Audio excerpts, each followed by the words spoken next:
দেখো দেখো, জমিদারের মেয়ে কি সুন্দর পড়ে পড়ে ঘুমাচ্ছে। বেলা বেজে গেছে কয়টা তার কোনো খেয়াল নেই। কার দোষ দিব? আমার ছেলেটাই তো ভালো না। এই অলক্ষীটাকে যবে থেকে ঘরে নিয়ে এসেছে তবে থেকেই সংসারে অমঙ্গল হচ্ছে। দাঁড়িয়ে থেকে কিছুক্ষণ মুচকি হেসে বড় বউ বলে, আরে মা, আপনি কেন চিৎকার করছেন? আপনার তো প্রেশার হাই হয়ে যাবে। তার চেয়ে ভালো আপনি ঘরে গিয়ে বসুন, আমি না হয় দুঘা দিয়ে আসি। এবার আমি ঘুম থেকে এক ঝাটকায় উঠে বসলাম। আসলে তাদের কথাগুলো আমি সবকিছুই শুনেছি, কিন্তু এদের সাথে আমার কোনো কথা বলতে ইচ্ছে করছে না। ভোর 4:30 থেকে উঠে সংসারে খাটছি। সবার নাস্তা বানিয়ে স্বামীকে অফিসের জন্য টিফিন রেডি করে দিয়ে ঘরের সমস্ত কাজ শেষ করে আমি এসে বিছানায় শুয়েছি। আর অমনি যার শাশুড়ি শুরু হয়ে গেছে। বিয়ের পর থেকে তাদের কথা আমি সহ্য করে যাচ্ছি, কিন্তু যত দিন যাচ্ছে তারা ততই আমার সাথে কুকুরের থেকেও খারাপ ব্যবহার করছে। আমি কখনো প্রতিবাদ করিনি, শুধু এক কান দিয়ে ঢুকিয়ে আরেক কান দিয়ে বের করে দিয়েছি। কখনো তো তাদের কথা শুনেও না শোনার ভান করেছি, যাতে ঝগড়া না হয়। আমার নাম আয়রা। আমি আমার বাবা মায়ের একমাত্র আদরের মেয়ে। ছোটবেলা থেকেই বাবা মায়ের কাছে যা চেয়েছি তাই পেয়েছি। আমি একটা গার্লস স্কুলে পড়তাম। বাবা অবশ্য ইচ্ছে করে আমাকে গার্লস স্কুলে অ্যাডমিট করে, তাহলে আমাকে কোনো ছেলে ডিস্টার্বও করতে পারবে না। আমি কখনো আমার বাবা মায়ের বিরুদ্ধে যাইনি। ঠিক করেছিলাম বাবা মা যেখানে আমাকে বিয়ে দিবে আমি ঠিক সেখানেই বিয়ে করব। অবশ্য আমার নিজের কোনো পছন্দ ছিল না। দেখতে দেখতে আমি কলেজে উঠলাম, আর আমি খুব ভালো রেজাল্ট নিয়ে একটা সরকারি কলেজে চান্স পাই, যেটা ছিল স্বপ্নের মতো। আর তোমরা তো জানো সরকারি কলেজে ছেলে মেয়ে একসাথে। যেহেতু আমি ভালো রেজাল্ট করেছি সেহেতু বাবাও আর অমত জানালেন না। আমি সরকারি কলেজেই পড়তাম। আমার গায়ের রং ফর্সা দেখে আমার কিছু বান্ধবীরা আমাকে নিয়ে হিংসে করত। তারা মাঝে মাঝে আমার নামে এই কথা ও কথা বলতো, আমি নাকি এটা ওটা ক্রিম লাগিয়ে ফর্সা হয়েছি। কিন্তু আলহামদুলিল্লাহ আমি আজ পর্যন্ত এইরকম কোনো ক্রিম ইউজ করি। আমি যখন ফার্স্ট আমাদের ক্লাসে গেলাম তখন দেখলাম সেখানে অনেক ছেলে মেয়ে, যেটা দেখে আমার একটু অস্বস্তি লাগছিল, কেননা আমি এর আগে ছেলেদের সামনেই যাইনি এভাবে। তো যাই হোক, আমি গিয়ে একটা মেয়ের সাথে বসলাম। মেয়েটার গায়ের রং কিছুটা শ্যামলা, কিন্তু তার মনটা এতটাই ভালো যে বলে বোঝাতে পারবো না। আমাদের ফার্স্ট ডে কলেজেই ফ্রেন্ডশিপ হয়ে যায়, তাও আবার বেস্ট ফ্রেন্ডশিপ। আমি ওর সাথে অনেক গল্প করলাম। ওর নাম কি, কোথায় থাকে, কোন স্কুল থেকে এসেছে সবকিছু জিজ্ঞেস করলাম। ও আমার থেকে জিজ্ঞেস করলো। সব মিলিয়ে দেখলাম ও আমার বাড়ির পাশেই থাকে। আমার তো মহা আনন্দ লাগছিল, কেননা এরকম একটা সঙ্গী আমি খুঁজছিলাম। কথা বলতে বলতে আমার এক পর্যায়ে চোখ যায় একটা ছেলের দিকে। দেখলাম ছেলেটা অনেকক্ষণ যাবত আমার দিকে ফ্যাল ফ্যাল করে তাকিয়ে আছে। আমি যখন দেখলাম ছেলেটা আমার দিকে ড্যাব ড্যাব করে তাকিয়ে আছে, তখন আমি তার থেকে চোখ ফিরিয়ে নিলাম। এরপর ক্লাস শুরু হয়। তারপর এক এক করে ক্লাস শেষ হওয়ার পর যখন ছুটি হয় তখন আমি বাড়ির উদ্দেশ্যে হাঁটা ধরি। আমার সাথে ওই মেয়েটাও ছিল। আরে বলতেই ভুলে গেছি, ওর নাম জারা। আমরা অনেক কথাবার্তা হাসাহাসি করে আসছিলাম। হাসতে হাসতে হঠাৎই আমার চোখ যায় পেছনে। দেখলাম সেই ছেলেটা, যে ছেলেটা আমার দিকে ড্যাব ড্যাব করে তাকিয়েছিল, সেই ছেলেটা আমাদের পিছু পিছু আসছে। এটা দেখে আমি আমার বান্ধবীকে বললাম, দেখো যারা, ওই ছেলেটা না যে ছেলেটা আমাদের দিকে তাকিয়েছিল, এই ছেলেটা এখানে কি করছে? তখন যারা ছেলেটাকে দেখে বলল, মনে হয় তোমার উপর ক্রাশ খেয়েছে, এই জন্য তোমাকে ফলো করছে। আমি তখন বললাম, ক্রাশ? তাও আবার এত সহজে? আমার বাবা যদি জানতে পারে না তাহলে ওই ছেলের হাত পা গুঁড়ো করে ফেলবে মেরে। এই কথা শুনে তো যারা আবারও হাসছে। আসলে মেয়েটা একটু একটুতেই খালি হাসে, আমিও হাসছিলাম। এরপর দেখলাম ছেলেটা কিছুটা দৌড়ে দৌড়েই আমার দিকেই আসছে। এসে একদম আমার পাশ দিয়ে হেঁটে হেঁটে বলছে, হ্যালো, আমি কি তোমার সাথে ফ্রেন্ডশিপ করতে পারি? কথাটা শুনে আমি ছেলের দিকে তাকালাম। আমি ছেলেটাকে বললাম, আপনার সাহস তো কম না, একে তো ফলো করছেন তারপর আবার এসে বলছেন ফ্রেন্ডশিপ করতে পারি। কেন, আপনি কি মেয়ে যে আমি আপনার সাথে ফ্রেন্ডশিপ করব? তখন ছেলেটা মুচকি হেসে দিয়ে বলে, কেন, শুধু কি মেয়েদের সাথে ফ্রেন্ডশিপ করা যায়, ছেলেদের সাথে কি ফ্রেন্ডশিপ করা যায় না? তখন আমি তাকে বললাম, আমার বাবা কখনোই আমাকে ছেলেদের সাথে কথা বলতে দেয়নি, আর ফ্রেন্ডশিপ তো অনেক দূরের কথা। এরই মধ্যে যারা আমাকে বলল, আরে আয়রা, তুমি কথা বাড়িও না তো, তাড়াতাড়ি চলো, বাসায় গিয়ে আমার একটা দাওয়াত আছে, আর দেরি হলে মা বকবে। এরপর যারার কথা শুনে আমি আর ওই ছেলেকে পাত্তা না দিয়ে হাঁটতে লাগলাম। ছেলেটা আবারও বলতে লাগলো, আচ্ছা চলুন, আমি আপনাদের বাসায় যাব, বাসায় গিয়ে আপনার বাবাকে বলবো যে আমি আপনার মেয়ের সাথে ফ্রেন্ডশিপ করতে চাই। তখন আমি একটু অবাক হয়ে বললাম, সাহস কত বড়, আমার বাবা যদি আপনাকে দেখেছে তো এখানেই মেরে ফেলবে। তখন ছেলেটা বলল, ঠিক আছে তুমি যাও, গিয়ে তোমার বাবাকে নিয়ে এসো। এমনিতেও অনেকদিন যাবত আমি মার খাই না, আজ না হয় পেট ভরে মার খাবো। এই কথা শুনে আমিও দৌড়ে দৌড়ে বাড়িতে চলে গেলাম। আর বাড়িতে গিয়ে বাবাকে খুঁজতে লাগলাম, বাবা নেই। মাকে বললাম, বাবা কোথায়? তখন মা আমাকে বলল, তোর বাবা তো একটা কাজে বেরিয়েছে, আস্তে আস্তে সন্ধে হবে। কেন, কি হয়েছে? তখন আমি বললাম, সন্ধে হবে আর ছেলেটা এতক্ষণ যাবত দাঁড়িয়ে থাকবে? তারপর আমি আবার ও ছেলেটার কাছে এলাম দৌড়ে দৌড়ে। এসে বললাম, আজ তো বাবা বাড়িতে নেই, আপনি কাল এসে মার খেয়ে যায়েন। এবার ছেলেটা কিছুটা হেসে বলল, আপনার মতো মেয়ে আমি জীবনেও দেখিনি। ছেলেটার সাথে আর কোনো কথা না বাড়িয়ে আমি সেখান থেকে চলে গেলাম। ছেলেটা আমার যাওয়ার পথে এক দৃষ্টিতে তাকিয়েছিল। সন্ধ্যায় পড়তে বসলাম, কোনোভাবেই পড়ায় মন দিতে পারছি না, তাই আমি উঠে বারান্দার দোলনায় গিয়ে বসলাম। দোলনায় দোল খাচ্ছি আর আজকের কথাগুলোই আমার মনে পড়ছে। ছেলেটা কি পাগল? সত্যি পাগল মনে হয়। বাতাসে বারবার চুলগুলো উড়ে উড়ে মুখে বাড়ি খাচ্ছে। তখন আমি বিরক্ত হয়ে চুল বাঁধতে লাগলাম। ঠিক সেই মুহূর্তে অদৃশ্য কেউ বলে উঠলো, চুলগুলো বেঁধো না, তোমাকে খোলা চুলে খুব সুন্দর লাগে।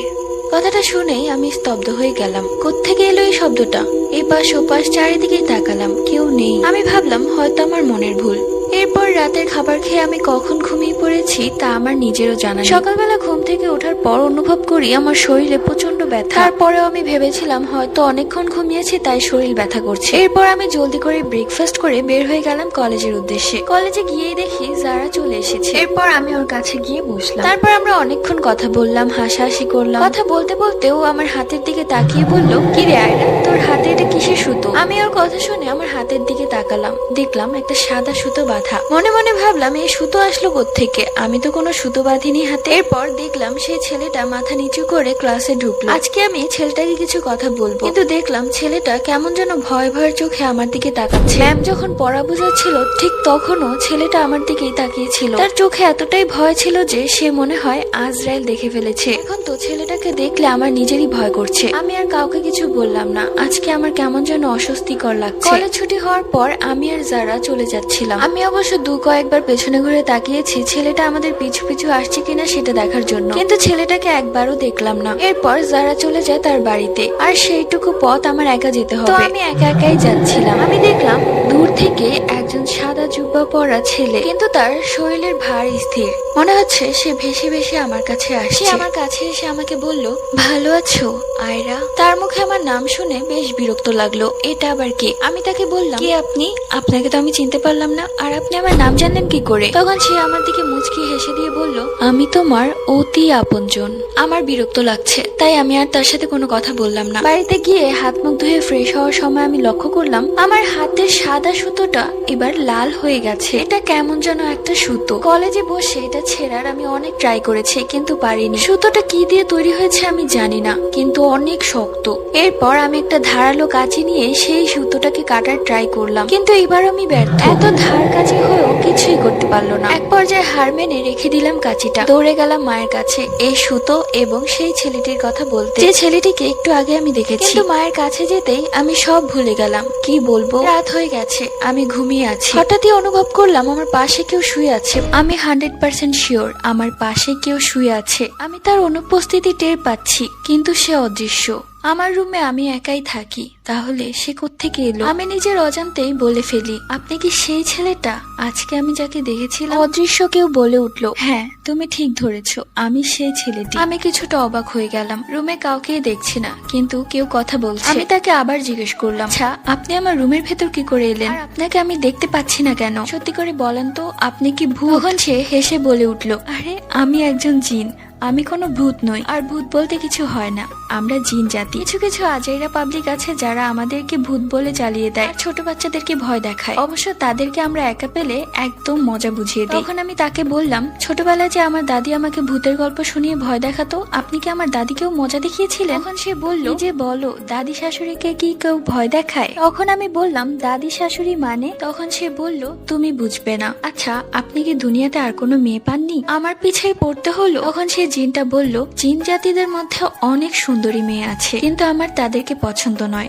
আমার তোমাকে পছন্দ। আমি তোমাকে ছোটবেলা থেকেই দেখছি, আর ছোটবেলা থেকেই তোমার প্রতি আমার এক অন্যরকম ভালোবাসা কাজ করে, তাই তো আমি তোমার পিছু ছাড়তে পারি না। তখন আমি অবাক হয়ে বললাম, ছোটবেলা থেকে মানে? তার মানে আপনি ছোটবেলা থেকে আমার সাথে আছেন? তখন সে বলল, হ্যাঁ। তোমার মনে আছে একবার তুমি আম গাছ থেকে পড়ে গিয়েছিলে? তখন তুমি খুব ছোট ছিলে। আমি তখন থেকেই তোমার সাথে আছি। আমি সব সময় তোমাকে সব বিপদ থেকে রক্ষা করে এসেছি। কেউ তোমার দিকে চোখ তুলে তাকালে আমি তার এমন অবস্থা করতাম যে সে ভুলেও তোমার দিকে আর তাকাতো না। তখন আমি বলে উঠলাম, ও আচ্ছা, সেই জন্য হয়তো ক্লাসের সেই ছেলেটি আমাকে দেখে ভয় পাচ্ছিল। তার মানে তাকেও আপনি ভয় দেখিয়েছেন? তখন সেই জিনটা বলল, হ্যাঁ, আমি তাকে ভয় দেখিয়েছিলাম। তাকে বলেছি তুমি আমার বউ, আর তোমার দিকে যেন ভুলেও আর না তাকালে আমি তার চোখ তুলে ফেলবো। এইসব কথা শুনে আমার প্রচন্ড হাসি পাচ্ছিল। আমি তাকে জিজ্ঞেস করলাম, আপনার নাম কি, আর আপনার বয়স কত, আর আপনি কোন ক্লাসে পড়েন, আপনার পরিবারে কে কে আছে, আর আপনি কি জব করেন? সেই জিনটা কিছুক্ষণ ভেবে বলল, আমি কোন প্রশ্নের উত্তর আগে দিব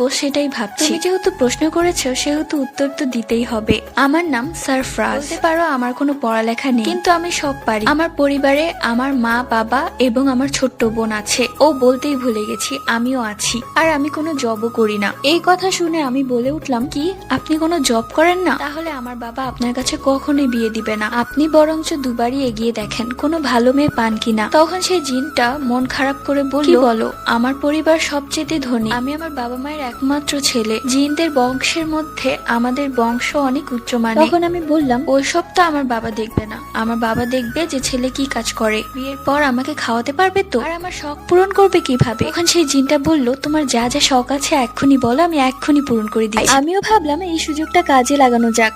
যেহেতু জিনটা আমাকে বলছে আমার শখ পূরণ করবে, সেহেতু আমার দু একটা শখ পূরণ করেই নেই। কেননা আমার এই শখগুলোর কথা আমার বাবা মা জানলে হয়তো আমাকে ঝাঁটা মেরে বাড়ি থেকে বের করে দিবে। আমার প্রথম শখ হচ্ছে, আমার ইচ্ছে আমি জীবনে একবার হলেও সিগারেট খাবো। তো তুমি যদি এখন আমাকে একটা সিগারেট ধরিয়ে দিতে পারো তাহলে আমি বুঝবো যে তুমি আমাকে অনেক ভালোবাসো। সারফরাজ জিন বলল, তুমি কি জানো না মেয়েরা সিগারেট খায় না, আর ভুলেও এসব খাবে না। এগুলো কিন্তু তোমার স্বাস্থ্যের জন্য অনেক বেশি ক্ষতিকর। তখন আমি তাকে বললাম, ঠিক আছে, আমার একটা শখ আছে। তখন সারফরাজ বলল, হ্যাঁ হ্যাঁ বলো, তোমার কি শখ আছে? ঠিক আছে, তুমি যদি এখন আমাকে নিউ মডেলের একটা আইফোন দিতে পারো তাহলে আমি বুঝবো যে তুমি সত্যি আমাকে ভালোবাসো। কি মাত্র এটা? ঠিক আছে, কোনো ব্যাপার না, আমি এক্ষুনি তোমার জন্য আইফোন নিয়ে আসছি। চোখের পলক ফেলতে সে এসে হাজির, তার হাতে একটা নতুন মডেলের আইফোন। আইফোনটা দেখে আমার চোখটা চকচক করে উঠলো। বাবার কাছে ফোন চেয়ে আগের বার মার খেয়েছিলাম, এবার তো মেঘ না চাইতেই বৃষ্টি। আমি ফোনটা নিয়ে সেট আপ দিতে ব্যস্ত। খুশিতে যেন একদম ভুলে গেছি সারফরাজের কথা। সারফরাজ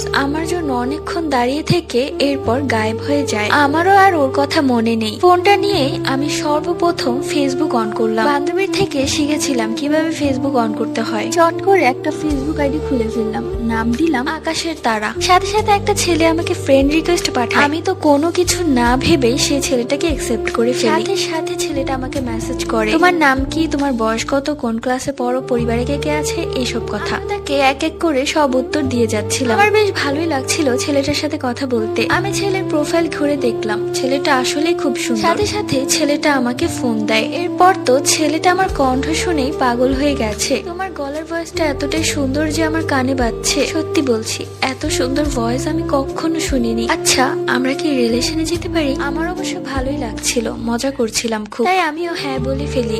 এরপর তো ছেলেটা আমাকে প্রায় ফোন দিত, মেসেজ দিত। আমি আমার ফোনটা সবসময় লুকিয়ে রাখতাম আর সাইলেন্ট করে রাখতাম যাতে কেউ না বুঝতে পারে। যদি বাবার কানে গিয়েছে তো আমাকে মেরেই ফেলবে। এমনি দিন চলতে লাগলো। সারফরাজ আসতো, এসে দেখতো আমি ব্যস্ত, আবার সে চলে যেত। আমাকে জিজ্ঞেস করতো না কার সাথে কথা বলো। আমি আর তাকে পাত্তা দিতাম না। ধুর, মানুষ আর জিনের সাথে কি কখনো বিয়ে হয় নাকি? এমনি কয়েক মাস চলে যায়। আমি ছেলেটার সাথে দেখা পর্যন্ত করে ফেলেছি। ছেলেটার নাম সজীব। মাঝে মাঝে আমি কলেজ ফাঁকি দিয়ে ছেলেটার সাথে ঘুরতে বের হতাম। একদিন আমরা দুজন পার্কে বসেছিলাম। ঠিক ওই মুহূর্তেই বাবা বাস থেকে নামার সময় আমাকে দেখে ফেলে, আর সেখানে গিয়ে আমাকে সবার সামনে একটা চড় মারে বাবা। এরপর বাড়িতে নিয়ে এসে অনেক বকাঝকা করে এবং আমার খাওয়া দাওয়া সব বন্ধ করে ফেলে। তারা আমার থেকে আমার ফোনটা নিয়ে নেয়। তারা ভেবেই নেয় যে সেই ছেলেটা হয়তো আমাকে ফোন দিয়েছে। আমিও ছেলেটার সাথে কথা বলতে না পেরে কেমন যেন পাগলের মতো হয়ে যায়। এরপর সিদ্ধান্ত নিলাম ছেলেটার সাথে পালিয়ে যাব। বিকেল বেলা অনেক কান্নাকাটি করে বান্ধবীর বাড়িতে গিয়ে বান্ধবীর ফোন দিয়ে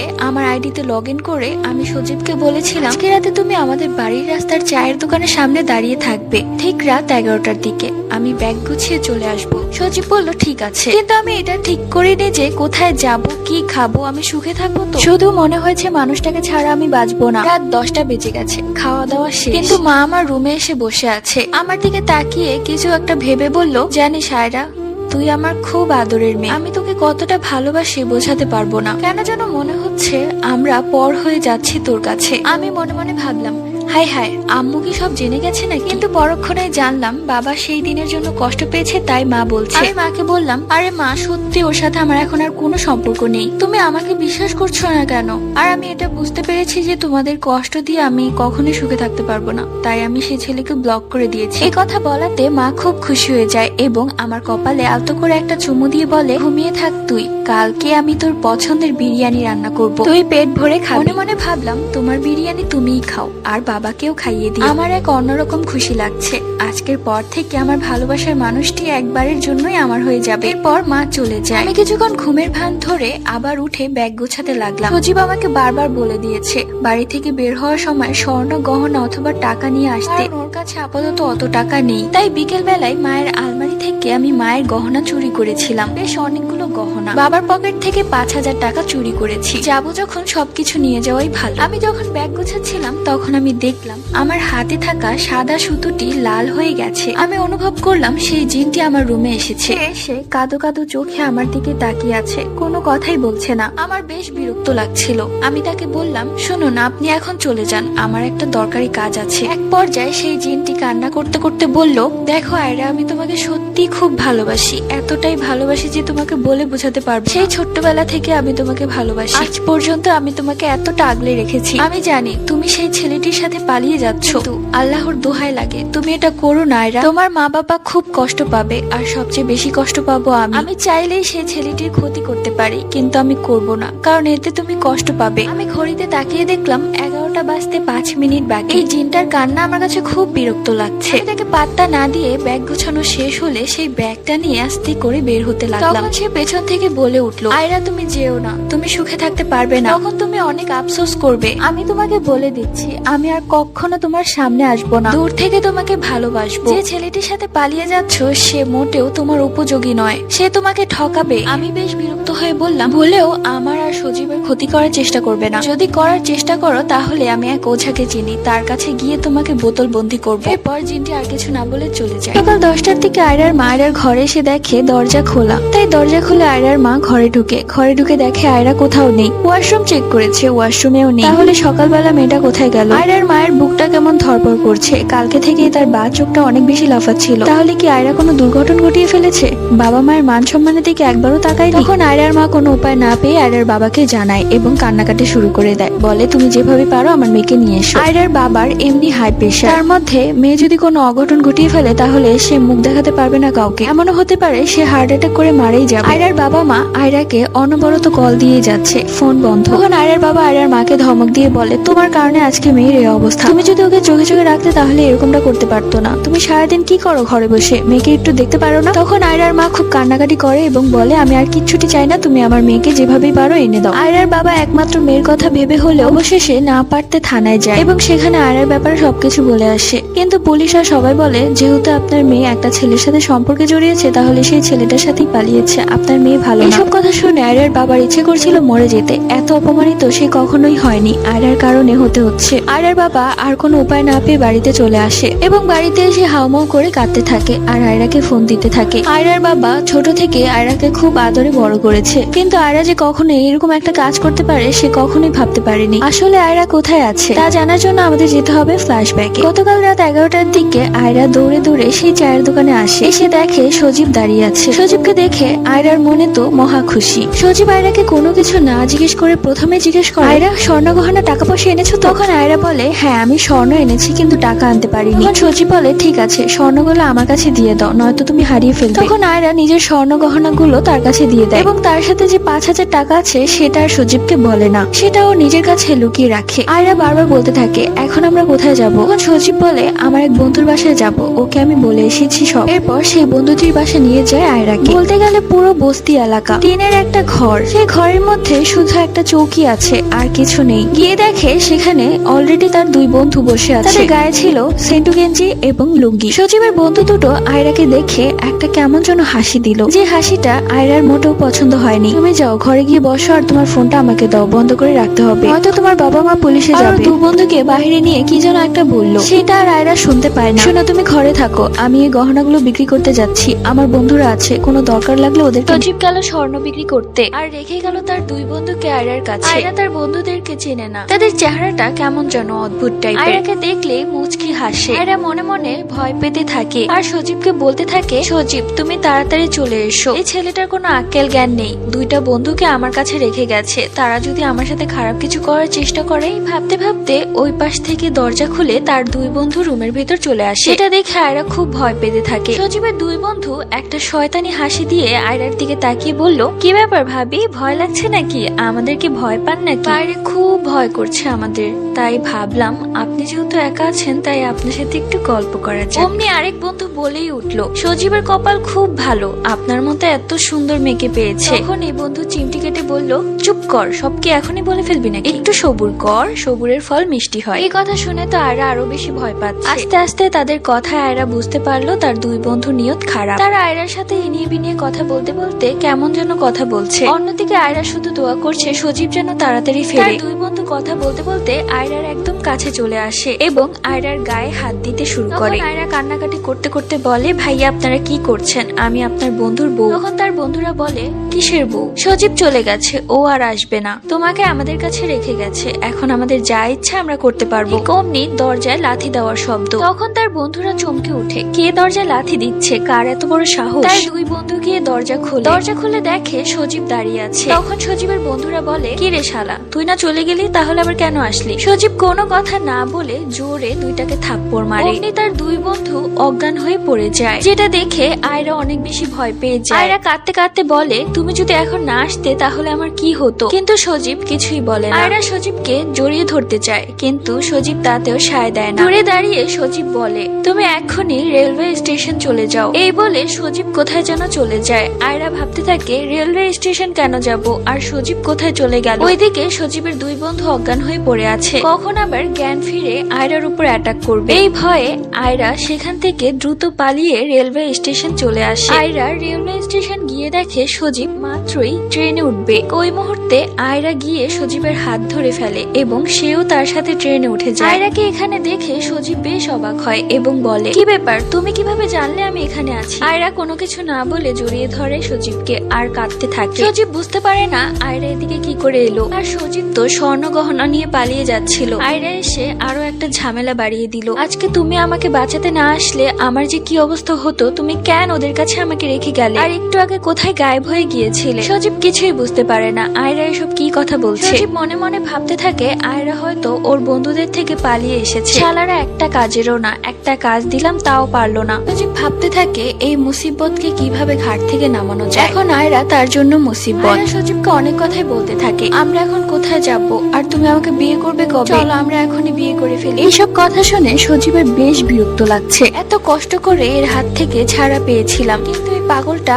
আবারও আমার ঘাড়ে এসে বসেছে। যেভাবে হোক একে আবারও ঘাট থেকে নামাতেই হবে। সজীব অনেকক্ষণ ভেবে আয়রাকে বলে, শোনো, সামনের স্টেশনে আমরা নামবো, এরপর কিছু খাওয়া দাওয়া করবো। খাওয়া দাওয়া শেষ করে তারপর আমরা আবারও সামনের স্টেশনে যাব, কারণ সেখানেই আমার বাড়ি, ঠিক আছে? এই কথা শুনে আয়রা বেশ খুশি হয়ে যায়। দেখতে দেখতে সামনের স্টেশন চলে আসে। সজীব আয়রাকে নিয়ে ট্রেন থেকে নামে। এরপর আয়রাকে সজীব একটা খাবারের হোটেলে নিয়ে যায় এবং অনেকগুলো খাবার অর্ডার করে। খাবার খেতে খেতে সজীব আয়রাকে বলে, আমি একটু ওয়াশরুমে যাব, তুমি বসো, কোথাও যেও না কিন্তু। আয়রা বলে, ঠিক আছে যাও। এরপর সজীব ওয়াশরুমের বাহানায় কিভাবে যেন বাহিরে বের হয়ে আসে। আর ওইদিকে আয়রা চিন্তায় পড়ে আছে সজীব কখন আসবে, কেননা ট্রেন মিস হয়ে গেলে তো আরেক ঝামেলা। পর খাবারের বিল নিতে আসে একজন। এতগুলো খাবারের বিল আয়রা কিভাবে দিবে? তখনই আয়রার মনে পড়ে যায় সে তো তার বাবার পকেট থেকে 5,000 টাকা চুরি করেছিল। তারপর সে ওয়েটারকে বিল দিয়ে দেয় এবং ওয়াশরুমে গিয়ে দেখে সেখানে সজীব নেই। আয়রার কেন যেন সবকিছুই ঘটকা লাগছে। সজীব কি তাহলে আমাকে ধোকা দিচ্ছে? আয়রা বুঝতে পারে না কি করবে। হোটেল থেকে বাইরে বের হয়। এই দিক ওই দিক সব দিকে তাকায়, কিন্তু সজীব কোথাও নেই। ঠিক কোথা থেকে যেন একজন পুলিশ চলে আসে সেখানে। আয়রাকে চিন্তিত দেখে বলে, কি ব্যাপার, আপনি কি কাউকে খুঁজছেন? জি, আমি আমার স্বামীকে খুঁজছি। চমৎকার ভাবে সেই পুলিশটা সজীবের কোনো তথ্য না নিয়ে বলে, আপনার স্বামীকে আমি এইমাত্র ট্রেনের দিকে যেতে দেখেছি। আয়রা, আপনি চিন্তা করবেন না, আমি সবসময় আপনার সাথেই থাকবো। সময় নষ্ট করবেন না, এক্ষুনি যান, কেননা একটু পরে ট্রেন ছেড়ে দিবে। এই কথা শুনে আয়রা আর কোনো দিকে না তাকিয়ে সোজা ট্রেনের দিকে দৌড় দেয়। প্রথম বগিতে উঠতেই দেখে সজীব সেখানে বসে আছে, আর আয়রার বাসা থেকে আনা স্বর্ণ ভর্তি ব্যাগটা ভাবে জাপটে ধরে আছে যেন ওর স্বর্ণ। আয়রা বুঝতে পারে সজীব আসলে তাকে ঠকাচ্ছে। আয়রাকে দেখে সজীব চমকে ওঠে আর বলে, আরে তুমি এখানে কি করে এলে? আয়রা এবার রাগান্বিত কণ্ঠে বলে, তুমি যদি আমাকে তোমার বাড়িতে নিয়ে না যাও তাহলে আমি পুলিশের কাছে যাব। সজীব ভয় পেয়ে যায়। ছোট থেকে সজীব পুলিশকে ভয় পায়। সজীব মনে মনে বলতে থাকে, ইয়া আল্লাহ, কোন মুসিবত ঘাড়ে এসে পড়লো। তখন সজীব ইনিয়ে বিনিয়ে বলে, আরে কি যে বলছো, আমি তো ট্রেন মিস হয়ে যাবে সেজন্য এখানে এসে তোমার জন্য জায়গা রেখেছি। আর আমি একটা লোককে পাঠিয়েছি তোমাকে বলার জন্য, তোমাকে বলেনি? হ্যাঁ, লোকটা গিয়েছিল আমার কাছে আর বলেছে তুমি ট্রেনে বসে আছো। সজীব মনে মনে ভাবতে থাকে, এই লোকটা আবার কোত্থেকে আসলো? সে তো কোনো লোককেই পাঠায়নি। এরপর ট্রেন ছেড়ে দেয়। এরই মধ্যে সজীব তার অনেক বন্ধুদেরকে ফোন করেছে, কেউ ধরেনি। আবার বলেছে যে এইরকম ঝামেলা তাদের ঘাড়ে নিতে চায় না। শেষে সজীব আয়রাকে নিয়ে তার বাড়িতে যায়। সজীবরা দুই ভাই। সজীবের মা জন্ম থেকেই খিটখিটে মহিলা। আয়রাকে দেখে সজীবের মা স্তব্ধ হয়ে গেল। সজীবের মা আয়রাকে দেখে অবাক হয়ে যায় এবং সজীবকে বলে, কিরে বাপু, এটা কাকে ধরে নিয়ে এসেছিস? তখন সজীব মাথা নিচু করে আমতা আমতা করে বলে, ও এই বাড়ির বউ। এই কথা শুনে সজীবের মা চিৎকার করে পুরো বাড়ি মাথায় উঠিয়ে ফেলে আর দৌড়ে গিয়ে আয়রার চুলের মুঠি ধরে বলে, হারামজাদি, আর কোনো ছেলে পাসনি? আমার ছেলেটাকে ফাঁসাতে হলো? আমার এত ভোলা ভালা ছেলেটাকে ফাঁসিয়েছে। এখনই বের হয়ে যা আমার বাড়ি থেকে। তুই কি ভেবেছিস তোকে আমি মেনে নিব? কোথাকার কোন মেয়ে? বাবা মায়ের ঠিক আছে কিনা সেটাও তো বুঝতে পারছি না, হলে এভাবে একটা বোকা ছেলের পেছে লিলিয়ে দিতে পারে? আয়রা মাথা নিচু করে কাঁদছে আর চোখে সজীবের দিকে তাকাচ্ছে, কিন্তু সজীব যেন তা দেখেও দেখছে না। পর্যায়ে সজীব বলতে শুরু করলো, উফ মা, চুপ করো তো, আমার কথা শোনো। আমি এখন পর্যন্ত ওকে বিয়ে করিনি, আর ওর বাবা অনেক বড় লোক, তাই ওকে জাতা ফ্যামিলি ভেবো না। তখন সজীবের মা অনেক বেশি খুশি হয়ে যায় আর বলে, কি বলছিস, এখনো বিয়ে করিসনি? ভালো করেছিস। যেহেতু ওর বাবা মা বড় লোক, সেহেতু একটা দেনা পাওনার ব্যাপারও তো আছে। তুই এক্ষুনি ওর বাবাকে ফোন দে আর বল আমাদের বাড়িতে আসতে। আমি এক্ষুনি লিস্ট করছি কি কি লাগবে। তখন সজীবের বড় ভাইয়ের বউ বলে, মা আপনি কি যে বলেন না, ওর গা দেখেই তো মনে হচ্ছে কোনো বস্তি বাড়ির মেয়ে। তখন সজীবের মা চোখ গরম করে বড় বউয়ের দিকে তাকায় আর চোখের ইশারায় চুপ থাকতে বলে। এদিকে আয়রা ভাবছে কিভাবে কোন মুখ নিয়ে সে তার বাবাকে ফোন দিবে। তার বাবাকে যদি এখন সে ফোন দেয়, হয়তো তার বাবা তাকে মেরেই ফেলবে। সবার কথার মাঝে সজীব বলে, অনেক দূর থেকে আর অনেক জার্নি করে এসেছি, আমাকে একটু রেস্ট নিতে দাও। সজীবের মা আয়রাকে বলে, যেহেতু তোমাদের বিয়ে হয়নি সেহেতু তুমি আমার ছেলের সাথে এখন থাকতে পারবে না। তুমি রান্নাঘরে ঘুমাবে যতক্ষণ পর্যন্ত না বিয়ে হয় আর তোমার বাবা যৌতুক না দেয়। আয়রা কি করবে ভেবে পাচ্ছে না, তার বড্ড ক্ষুধা পেয়েছে। সজীব একটা বার তাকে খাবারের কথা বললো না, একা একা নিজের রুমে চলে গেল, আমার দিকে একবার তাকালো না। এই ফ্যামিলিতে আমি নতুন, তার মধ্যে ওর মা আর ভাবির যে ব্যবহার, এখানে মানিয়ে নেওয়া খুব কষ্টকর। আয়রা রান্নাঘরের দেয়ালের পাশে হেলান দিয়ে বসে পড়ে, কেননা সে অনেক বেশি ক্লান্ত। তখনই সজীবের মা আয়রার কাছে এসে এক ধমক দিয়ে বলে, এই ছোট লোকের বাচ্চা, তুই এখানে বসছিস কেন? তোর শরীরে এত নোংরা, এই নিয়ে আমার ঘরের মধ্যে বসছিস? ছাদে একটা বাথরুম আছে, সেখানে গিয়ে গোসল করে আয়, তারপর রান্নাঘরের কাজ করবি। আয়রা ছাদে গিয়ে দেখে একটা বাথরুম আছে। বাথরুমটা খুব নোংরা আর ছাদের মধ্যে 3টা ব্যাচেলার ছিল। দেখে মনে হচ্ছে তারাই এই বাথরুমটা ইউজ করে। মনে হয় কয় মাস যাবত এই বাথরুমটা নোংরা পড়ে আছে, কেউ পরিষ্কার করে না। আয়রা যেন বাথরুম দেখেই বমি আসতে লাগলো। কোনোরকম সেই বাথরুমে গোসল করে বের হয়। বের হওয়ার সময় দেখে সেই 3টা ব্যাচেলার আয়রার দিকে খুব খারাপ নজরে তাকিয়ে আছে, যেটা দেখে আয়রার খুবই অস্বস্তি লাগছিল। কোন রকমে ঘরের ভেতর চলে আসে আয়রা। ঘরে ঢুকে দেখে এক বৃদ্ধা মহিলা বসে আছে। কথা শুনে বোঝা গেল এটা তাদের প্রতিবেশী। বৃদ্ধা মহিলাটি আয়রাকে দেখে সজীবের মাকে বলল, কি গো, এই মেয়েটা তোমাদের কে হয়? আগে তো কোনোদিনও দেখিনি, মেয়েটা তো ভারী মিষ্টি দেখতে। গো, বললে না তো ছেলের বিয়ে করিয়ে ফেললে নাকি? তখন সজীবের মা ঠাট্টা করে হেসে বলে, এস ভাবি, আপনি কি যে বলেন না, ও আমার ছেলের বউ হতে যাবে কোন দুঃখে? ও তো এবারের নতুন কাজের বুয়া। তখন সে মহিলা বলে, কি বলছো, কাজের বুয়া? তা কোত্থেকে পেলে গো? আমাকে একটা জোগাড় করে দাও না। দিও মাসে 3000 টাকা, ও তোমার বাড়িতে গিয়ে সব কাজ করে আসবে, সমস্যা নেই। সজীবের মায়ের মুখে এমন কথা এরা কখনোই আশা করেনি। মানছি সজীবের সাথে এখন পর্যন্ত আমার বিয়ে হয়নি, তাই বলে আমাকে এভাবে কাজের লোক হিসেবে পরিচয় দিতে পারে না। এরপর দেখতে দেখতে রাত হয়ে যায়। এতক্ষণ যাবত আয়রা না খাওয়া। কিছুক্ষণ আগে সজীবের মাকে দেখেছে সজীবের রুমে থালা ভরে খাবার নিয়ে যেতে। কেমন ছেলে সে, একটা বার আমার কথাও ভাবলো না। হঠাৎই কলিং বেল বেজে উঠলো। আয়রা গিয়ে দরজা খুলে দেখে একটা মধ্যবয়সী লোক দাঁড়িয়ে আছে। লোকটা আয়রাকে চিনতে পারছে না। বলে, কে তুমি? আমাদের বাড়িতে কি করছো? তখন আয়রা আমতা আমতা করে কি বলবে তাই ভাবছিল। পেছন থেকে সজীবের মা আসে আর বলে, আরে বাবা তুই চলে এসেছিস। কথাবার্তায় বোঝা গেল এটা সজীবের বড় ভাই। তখন সজীবের বড় ভাই বলে, আরে মা এই মেয়েটা কে? এর আগে তো কখনো এই বাড়িতে দেখিনি। তখন সজীবের মা বলে, তোর ভাই আহাম্মকটা কোনো কাজ তো করেই না, উল্টো আরেকটা মেয়েকে ভাগিয়ে নিয়ে এসেছে। এমনিতে দেনায় ডুবে আছি, তার মধ্যে এটাকে আবার খাওয়াতে হবে। সজীবের ভাই বলে, কি বলছো? ওকে এক্ষুনি ওর বাড়িতে পাঠিয়ে দাও। তুমি জানো মা, পুলিশ কেস হলে আমরা সবাই ফেসে যাব। এই কথা বলতে বলতে সজীবের বড় ভাই একবার আর চোখে আয়রাকে উপর থেকে নিচ পর্যন্ত দেখে নিল। পর সবাই খাওয়া দাওয়া করলো। খাবার শেষে সবাই সবার রুমে চলে গেল। আয়রাকে কেউ একবার খাবার দিল না। অন্যদিকে আয়রা ক্ষুধায় মরে যাচ্ছে। রুমে লাইট অফ। আয়রা রান্নাঘরের মেঝেতে শুয়ে আছে, কোনো বালিশ নেই। মাথায় প্রচন্ড ব্যথা করছে, শরীরটাও প্রচন্ড ব্যথা করছে, কেননা সে এর আগে কখনো এতক্ষণ মেঝেতে বসে থাকেনি। আয়রা মনে মনে ভাবতে লাগলো, আজকে আমার মায়ের কথা খুব মনে পড়ছে। মায়ের শেষ কথাটুকু বলেছিল, কাল আমি তোর পছন্দের বিরিয়ানি রান্না করব। ইস আমার কি কপাল, বিরিয়ানি তো দূরের কথা, আমার কপালে একটু পানিও জুটছে না। এই বলে আয়রা কাঁদতে লাগলো। না, এই বাড়িতে আর থাকা যাবে না। আমি যেমনটা ভেবেছিলাম এই বাড়ির লোক তেমনটা না। আর আমি যাকে আগলে ধরে বাঁচবো সেই তো ঠিক নেই। সে কেমন পুরুষ, একটা বার আমার কথা ভাবলো না। এই ভাবতে ভাবতে সজীব চোরের মতো আয়রার কাছে আসে। প্রথমে তো আয়রা ভয় পেয়ে গিয়েছিল, তারপর দেখলো এটা সজীব। সজীব বলল, চলো ঘরে চলো, আজকে আমাদের বাসর রাত। এই কথা শুনে আয়রা বলল, কিসের বাসর রাত? তোমার সাথে কি আমার বিয়ে হয়েছে? আর বিয়ের আগে ওসব একদমই না। আর তুমি কেমন ছেলে যে কিনা একটা বারও আমার কথা ভাবলে না? হলে আবার আমার কাছে কেন এসেছো? কাল সকালেই তুমি আমাকে আমার বাড়িতে দিয়ে আসবে। আমি আর এখানে থাকতে চাই না। যেভাবেই হোক আমি আমার মা বাবাকে মানিয়ে নিব। আমি তোমাকে যেমনটা ভেবেছিলাম তুমি একদমই তেমনটা। সজীব এবার রেগে যায় আর বলে, হারামজাদি, তোকে যে বাড়িতে জায়গা দিয়েছে এটাই তোর জন্য অনেক। চুপচাপ আমার কথা শুন, নয়তো তোর কপালে এমন খারাপ পরিণতি হবে তা তুই কল্পনাও করতে পারবি না। তুই কি ভেবেছিস তোর বাড়িতে আমি তোকে দিয়ে আসতে যাব আর তুই আমাকে একা পেয়ে পুলিশের কাছে দিবি, তাই তো? তার হচ্ছে না, তোকে তো আমি ভোগ করবই, সেই সাথে তোকে আমি বাজারে বিক্রি করে দিব। আয়রার এবার সব সহ্যের সীমা পার হয়ে যায়। সে সজীবকে কষিয়ে একটা থাপ্পড় মারে আর বলতে থাকে, তুই এত বাজে ছেলে, তোর সাথে পালিয়ে আসা আমার জীবনের সবচেয়ে বড় ভুল হয়েছে। তুই এক্ষুনি আমার মায়ের গহনা দে, আমি এক্ষুনি বাড়ি থেকে বের হয়ে যাবো। সজীব কোনো কথা না বলে আয়রার মুখ চেপে ধরে এবং আয়রার সাথে জোর জবরদস্তি করতে থাকে। পর্যায়ে আয়রা জোরে জোরে চিৎকার শুরু করে। সেই সাথে বাড়ির সবার ঘুম ভেঙে যায়। সেই সাথে সবাই উঠে লাইট অন করে এবং রান্নাঘরে দৌড়ে আসে। সবাই রান্নাঘরে এসে দেখে সজীব আয়রার সাথে খুব খারাপ আচরণ করছে, যেটা দেখে সজীবের মা এক ধমক দিয়ে বলে, আরে হারামজাদা কি করছিস? এসব মান সম্মান তো এমনিতেই শেষ করেছিস,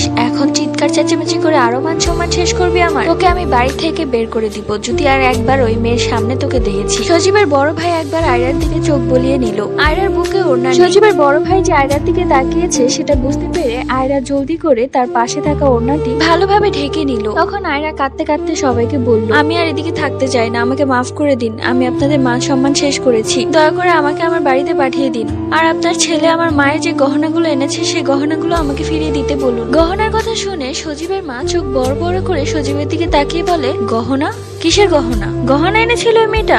কিরে তুই আমাকে বললি না তো, কোথায় দেখা তো আমাকে। সজীব রাগান্বিত চোখে আয়রার দিকে তাকায়, কেন সে তার মাকে গহনার কথা বলেছে। এখন তার মা গহনাগুলো নিয়ে নিবে। সে ভেবেছিল এই গহনাগুলো বিক্রি করে বন্ধুদের সাথে একটা ট্যুর দিবে। অন্যদিকে আয়রার মা বাবার খাওয়া দাওয়া নেই। পাড়া প্রতিবেশী আত্মীয় স্বজন সবাই ফোন দিয়ে আয়রার কথাই জিজ্ঞেস করছে। অনেকে তো বলেছে মেয়েটাকে কলেজে দিয়েছো আর নিজের কপাল নিজেই খেয়েছো। তোমার মেয়েটার চলাফেরা আমার আগে থেকেই ভালো লাগতো না, এখন দিয়েছে তো তোমাদের মান সম্মান ডুবিয়ে। এসব কথা শুনে আয়রার বাবা মা খুব কাঁদে আর ফোন বন্ধ করে রাখে। আয়রার বাবা অফিসে গেলে সবাই আয়রার বাবার দিকে আর চোখে তাকিয়ে হাসে আর কি যেন একটা নিজেদের মধ্যে কথা বলে, যেটা আয়রার বাবা খুব ভালোভাবে বুঝতে পারে। আয়রার কারণে তার মান সম্মান সব শেষ হয়ে গেছে। বাড়ি এসে আয়রার বাবা আয়রার মাকে বলে, তোমার মেয়েকে আমি আর কোনোদিনও মেনে নিব না, ওকে আমি ত্যায্য মেয়ে করে দিয়েছি। ওর জন্য আমার মান সম্মান সব শেষ, এলাকাতে মুখ দেখাতে পারছি না, সবাই আমাকে থু দিচ্ছে। সজীব গহনার ব্যাগটা নিয়ে আসে সজীবের মায়ের কাছে। সজীবের মা গহনাগুলো পেয়ে এক এক করে দেখতে লাগে এগুলো কত ভরি হতে পারে। আয়রা তার মায়ের গহনার গুলোর দিকে তাকিয়ে আছে। সজীবের মায়ের চোখ যায় আয়রার দিকে। সজীবের মা ভাবে, এই মেয়ে হচ্ছে একটা সোনার ডিম পাড়া হাঁস, একে এত সহজে ছাড়া যাবে না, এর থেকে অনেক কিছু উসুল করতে হবে। তখন সজীবের মা বড় বউকে বলে, বৌমা যাও প্লেট ভর্তি খাবার নিয়ে আসো এই মেয়েটার জন্য, সকাল থেকে কিছুই খায়নি, আর না খেয়ে থাকলে তো মরেই যাবে। সজীবের ভাবি এতে বিরক্ত হলেও শাশুড়ির কথা ফেলতে পারে না। সে থালা ভর্তি খাবার এনে আয়রাকে খেতে দেয়। খাবারগুলো পেয়ে আয়রা এমন ভাবে খাচ্ছে মনে হয় কতদিন যাবত না খাওয়া। অবশেষে সজীবের মা আয়রার মায়ের গহনাগুলো নিজের আলমারির সিন্ধুকে রেখে দিয়ে বলে, শোনো তোমার নাম যেন কি? তখন আয়রা বলে, জি আয়রা। সজীবের মা বলে, শোনো আয়রা, তুমি এখন থেকে এবারের বউ, আর সজীবের সাথে তোমার খুব শীঘ্রই বিয়ে দিব। কিন্তু এই বাড়ির বউ হওয়া অত সহজ নয়। সকাল ভোর 6টার দিকে উঠে সংসারের সব কাজ সামলাতে হবে, আর বিয়ে না হওয়া পর্যন্ত সজীবও তোমার কাছে আসবে না। এতে সজীব বিরক্ত, কেননা সজীবের অন্য একটি মেয়ের সাথে রিলেশন চলছে। সে মেয়েটা তো আরো বড় লোক আর দেখতে আরো সুন্দর। সকালবেলা আয়রা ঘুম থেকে উঠে সবার জন্য নাস্তা বানায়। সকাল 11টার দিকে আয়রার মা একজনকে কল করে। কিছুক্ষণ বাদেই একটা সাদা জুব্বা পরা লোক চলে আসে। কথাবার্তায় বোঝা গেল ইনি হচ্ছেন কাজী। কেন যেন বিয়েতে আয়রার কোনো ইচ্ছে নেই। তখন সজীবের মা কাজী সাহেবকে আয়রাকে দেখিয়ে দিয়ে বলল, এই যে এই মেয়ের সাথে আমার ছোট ছেলের বিয়ে দিতে চাই। কিন্তু আয়রার কেন যেন মন সায় দিচ্ছে না। গতকাল রাতে আয়রা সজীবের আসল মুখোশ দেখে ফেলেছে। সজীব যে আয়রাকে ভালোবাসে না সেটা আয়রা বুঝতে পেরেছে। তাই এরকম একটা লোকের সাথে বিয়ে করাটা বোকামো ছাড়া আর কিছুই না। এই ভাবতে ভাবতে সজীবের মা আয়রাকে বলে, এই মেয়ে এদিকে আসো, কাজী সাহেবের সামনে এসে বসো। আর সজীবের মা জোরে জোরে চিৎকার করে সজীবকে ডাকতে থাকে। সজীব রেগে মেগে ঘরে এসে ওর মাকে বলে, আমি পারবো না, আমি ওকে বিয়ে করতে পারবো না। আমি অন্য একটা মেয়েকে ভালোবাসি আর ওকে বিয়ে করবো। আয়রাকে শুধুমাত্র ওর টাকার জন্য আমি ভালোবাসার নাটক করেছি, আর কিছুই না। আর ও কালকে রাতে যা করেছে ওকে দেখলে তো এখন আমার রাগ হয়। সজীবের মা তখন সজীবের ঘরে চলে যায় এবং কিছুক্ষণ যাবত কি যেন বলতে থাকে। কিছুক্ষণ পর আশ্চর্য ভাবে সজীব এসে কাজী সাহেবকে বলে, আচ্ছা আপনি বিয়ে পড়ান, আমি বিয়েতে রাজি। আয়রা এসব কথা শুনে কাজী সাহেবকে বলে, দাঁড়ান, আমি বিয়ে করব না।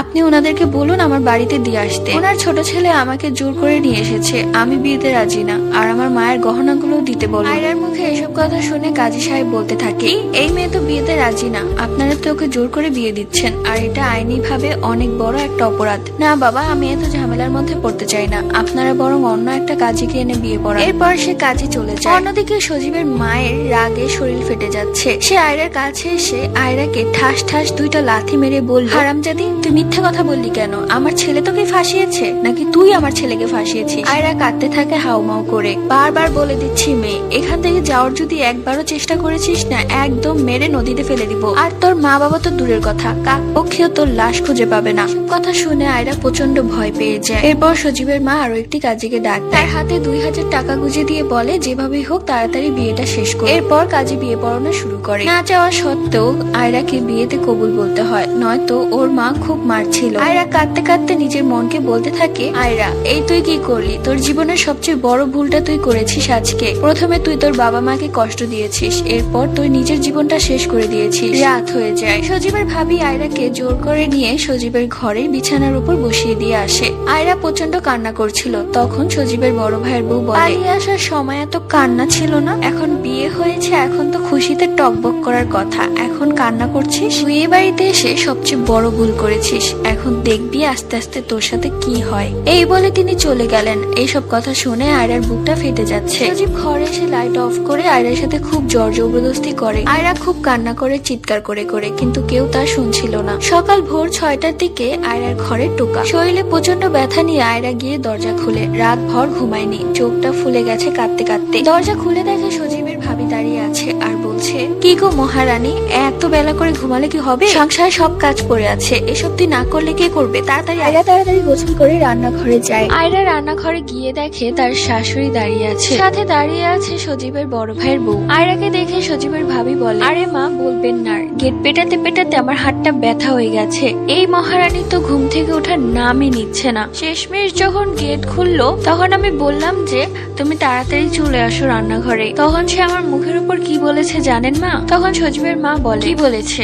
আমি এ বাড়িতে নতুন, আমি কিছু করতে পারবো না, আস্তে আস্তে সব করব। এই কথা শুনে তো আয়রা যেন আকাশ থেকে পড়লো। এই কথা আয়রা কখন বলেছে সে নিজেও জানে না। সজীবের ভাবি বানিয়ে বানিয়ে মিথ্যে কথা বলছে আয়রার নামে। সজীবের মা সজীবের ভাবির কথা শুনে আয়রার দিকে চোখ গরম করে তাকিয়ে বলল, এই হারামজাদি, তোকে কি এই বাড়িতে রেখেছি বসে বসে খাওয়ার জন্য? তোর সাহস তো কম না, এখন কাজ করবি না পরে করবি, তোকে আজকে আমি মজা দেখাবো। এই বলে চুলাতে গরম খুন্তিটা দিয়ে আয়রাকে টান দিয়ে সামনে এনে আয়রার পিঠে গরম খুন্তি লাগিয়ে দেয়। আর আয়রা চিৎকার করে মাগো বলে ডেকে উঠে। আস্তে আস্তে নতুন নতুন অত্যাচার আয়রার উপর চলতে থাকে। সজীবের ভাবি নতুন নতুন বাহানা খোঁজে আয়রাকে মার খাওয়ানোর জন্য। আয়রার কান্না করতে করতে যেন চোখ দিয়ে রক্ত বের হয়ে যায়, তবুও সজীব তার দিকে ফিরেও তাকায় না। রাত হলে সজীব বাড়ি এসে তার চাহিদা মেটায়। আয়রার শরীরে ছোপ ছোপ দাগ, সবগুলোই ছিল মারের দাগ। যে জায়গায় মারতো সেই জায়গায় রক্ত জমে নীল হয়ে গেছে। এমনি কিছুদিন কেটে যায়।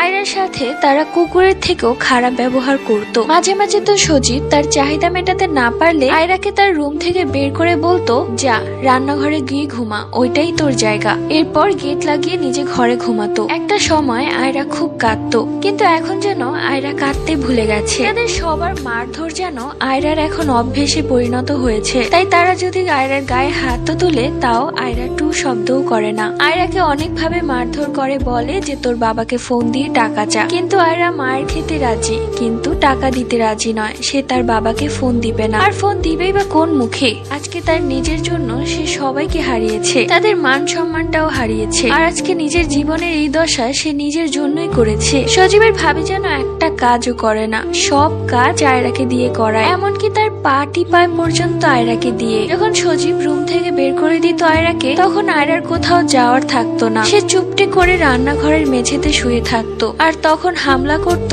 আয়রার বড় ভাই তার ওপর। এই নিয়ে আয়রার বড় ভাই কয়েকবার আয়রার সাথে জোর জবরদস্তি করার চেষ্টা করেছে। প্রত্যেকবারই আয়রা চিৎকার চেঁচামেচি করে সবাইকে জাগিয়ে দিয়েছে। কেউ কিচ্ছুটি বলেনি, কেননা তার ভাইয়ের টাকায় সংসার চলে। আরেকদিন তো আয়রা ছাদে কাপড় শুকাতে গিয়েছিল। ঘরে এসে দেখে সজীবের ভাবির সাথে সজীবের অন্তরঙ্গ দৃশ্য। আয়রাকে দেখেও তার ভাবি কোনো ভ্রুক্ষেপ করেনি, বরং বলেছে, দেখো দেখো তোমার বউ কেমন বেহায়ার মতো দাঁড়িয়ে আছে, যা এখান থেকে যা বলছি। ভাবির সাথে সজীবের এই অন্তরঙ্গ দৃশ্য দেখেও আয়রা কিছুই বলেনি, বরং তার ভাবির যেতে বলাতে আয়রা সেখান থেকে সরে যায়। রাত্রিবেলা সজীব আয়রাকে সহ্য করতে পারছে না। সজীব আয়রাকে বলে, এই তুই যা রান্নাঘরে গিয়ে ঘুমা, রাতের বেলা ভাবি আসবে। আমি আর কিছু বললাম না। আমি একটি কাঁথা নিয়ে রান্নাঘরে চলে গেলাম। কিছুক্ষণ পর দেখলাম ভাবি গুটি গুটি পায়ে ওর রুমে গেল। এরপর গেট ভেতর দিয়ে লাগিয়ে দিল। এটা কেমন ফ্যামিলি আল্লাহই জানে। আমি তো কোনো মুভিতে এরকম ফ্যামিলির ক্যারেক্টার দেখিনি। আমি মেঝেতে শুয়ে ভাবছি আমার আগের দিনগুলোর কথা। হঠাৎই আমি অনুভব করি আমার পায়ে আলতো করে কেউ হাত বোলাচ্ছে। তার হাতের ছোঁয়া ছিল একদম অসহ্যকর। আমি মাথা উঁচু করলাম, দেখলাম সজীবের বড় ভাই আমার পাশে বসে নোংরা ভাবে আমার পায়ে হাত বোলাচ্ছে। অবশ্য আমি জানতাম এটা ওর ভাই হবে, কেননা সজীব যেই দিন আমাকে রুম থেকে বের করে দেয় সেই দিনই সজীবের বড় ভাই আমার কাছে আসে। আমি সোজা সাপটা বললাম, দেখেন ভাইয়া, আপনাকে অবশ্য ভাইয়া বলতেও আমার ঘৃণা হয়। যাই হোক, আপনি যদি এবার আমার সাথে উল্টোপাল্টা কিছু করার চেষ্টা করেন তাহলে আমি আগের বারের থেকেও আরো জোরে চিৎকার করব। এবার শুধু আপনার পরিবারের মানুষ না, পাড়া প্রতিবেশী সবাইকে জাগিয়ে তুলবো আর তাদেরকে বলবো আপনার পরিবারের আসল মুখোশ। এই কথা শুনে সজীবের বড় ভাই আমার উপর খুব ক্ষেপে যায়। জোরে আমার চুলের মুঠে ধরে বলে, উঠ, বের হ, ঘর থেকে বের হ, আমাদের তোর এই ঘরে থাকা চলবে না। আমাকে খুশি করতে পারবি না তো তুই এই ঘরেও থাকতে পারবি না। কথাগুলো সজীবের ভাই বেশ জোরে জোরেই বলেছিল। বুঝলাম যে সজীব আর সজীবের ভাবি শুনেছে, কিন্তু তাদের কিছুই যায় আসে না, কেননা তারা তো তাদের আনন্দে ব্যস্ত। তাদের বাড়ির মেইন গেট থেকে বের করে দিল, মানে সিঁড়িতে বসে থাকতে হবে সারা রাত, কেননা নিচের গেটে তালা মারা, নয়তো কবে পালিয়ে যেতাম। এই বাড়িতে সব সময় তালা মারা থাকে। কিছুক্ষণ সিঁড়িতে বসে রইলাম, মশা কামড়াচ্ছে খুব, আর এত অন্ধকার ভয়ও করছে। তাদের 5 তলায় ছাদ। ভাবলাম ছাদে গিয়ে দেখি ছাদের গেটটা খোলা আছে নাকি। সন্ধ্যে হলেই তো বন্ধ করে দেয়, ভাবতেই অবাক লাগছে। সেদিন ভাগ্য আমায় সায় দিল, গিয়ে দেখলাম ছাদের গেট খোলা। আজকে কি মনে করে দারুণ গেট লাগাইনি। যাই হোক, আমি ছাদের গেট খুলে ভেতরে ঢুকে গেটটা ভিড়িয়ে দিলাম। মাথার উপর বিশাল বড় চাঁদ। আমি ছাদের মেঝেতে বসে চাঁদের দিকে তাকিয়ে বললাম, চাঁদ, তোমার মধ্যেও তো দাগ আছে, তাহলে তুমি এত সুন্দর কি করে? আমার মধ্যে কোনো দাগ ছিল না, এখন আমার সারা শরীরে দাগ। আমিও তোমার মতো হয়ে গেলাম। চাঁদের সাথে কথা বলতে বলতে আমি অনুভব করি আমার হাতটা কিছুটা গরম হয়ে যাচ্ছে। আমি সাথে সাথে আমার হাতের দিকে তাকাই, সেই সাদা সুতোটা লাল হয়ে গেছে। চারিদিকে একটা মিষ্টি গন্ধ, সেই গন্ধটা আমার খুব চেনা। এই বাড়িতে আসার পর এই গন্ধটা আমি কত পেতে চেয়েছি, কিন্তু পাইনি। সে আমার সামনে এসে হাজির হলো আর বলল, কেমন আছো আয়রা?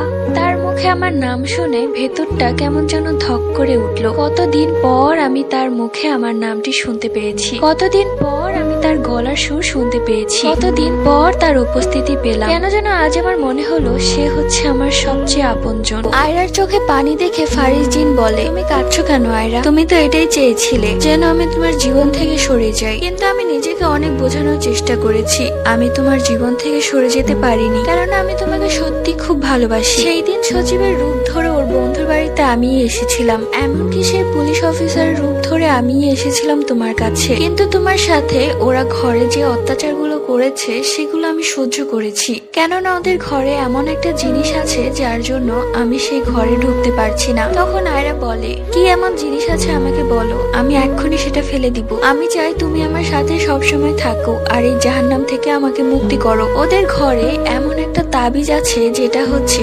ঘরবন্দি তাবিজ। সেই তাবিজের জন্য আমি ওদের ঘরে প্রবেশ করতে পারছি না। এটা সজীবের নানি সজীবের মাকে দিয়েছিল, আর এটা অনেক বছর আগের একটা তাবিজ। এই তাবিজের শক্তি অনেক বেশি, যার কারণে আমি সেই ঘরে প্রবেশ করতে পারছি না। তুমি যেভাবেই পারো সেই তাবিজটা খুঁজে বের করো এবং আগুনে পুড়িয়ে দাও, তাহলে আমি ওদের ঘরে যেতে পারবো। এরপর ছাদে ফারিজিনের সাথে সারা রাত আয়রা কথা বলতে থাকে। কথা বলতে বলতে কখন যে আয়রা ঘুমিয়ে পড়েছে আয়রা তা নিজেও জানে না। কিন্তু যখন আয়রা ঘুমিয়েছিল ফারিজিন ততক্ষণ আয়রার সামনে বসে তার দিকে তাকিয়েছিল অপরূপ দৃষ্টিতে। সকালবেলা হতে আয়রাকে খুঁজে না পেয়ে সজীবের ভাবি ছাদে আসে। এসে দেখে আয়রা ছাদে মেঝেতে শুয়ে আছে। আয়রাকে গায়ে ধাক্কা দিয়ে বলে, কিরে হারামজাতি, এখন চিৎকার চেঁচামেচি করে মন ভরছে না নাকি যে ছাদে এসেছি সবাইকে শোনানোর জন্য? এরপর আয়রা নিচে নেমে আসে। নিচে নেমে এসে দেখে সজীবের মা খুব রেগে আছে আর অনেকগুলো কাপড় দিচ্ছে আয়রাকে ধোয়ার জন্য। তখন আয়রা কাপড় ধুতে চলে যায়। আয়রা কাপড় ধুতে ধুতে সজীবের মা আয়রার কাছে এসে বলে, একটা কাপড়ে যদি ময়লা থাকবে তো তোর চামড়া আমি তুলে ফেলবো। এরপর সজীবের মা চলে যাওয়ার সময়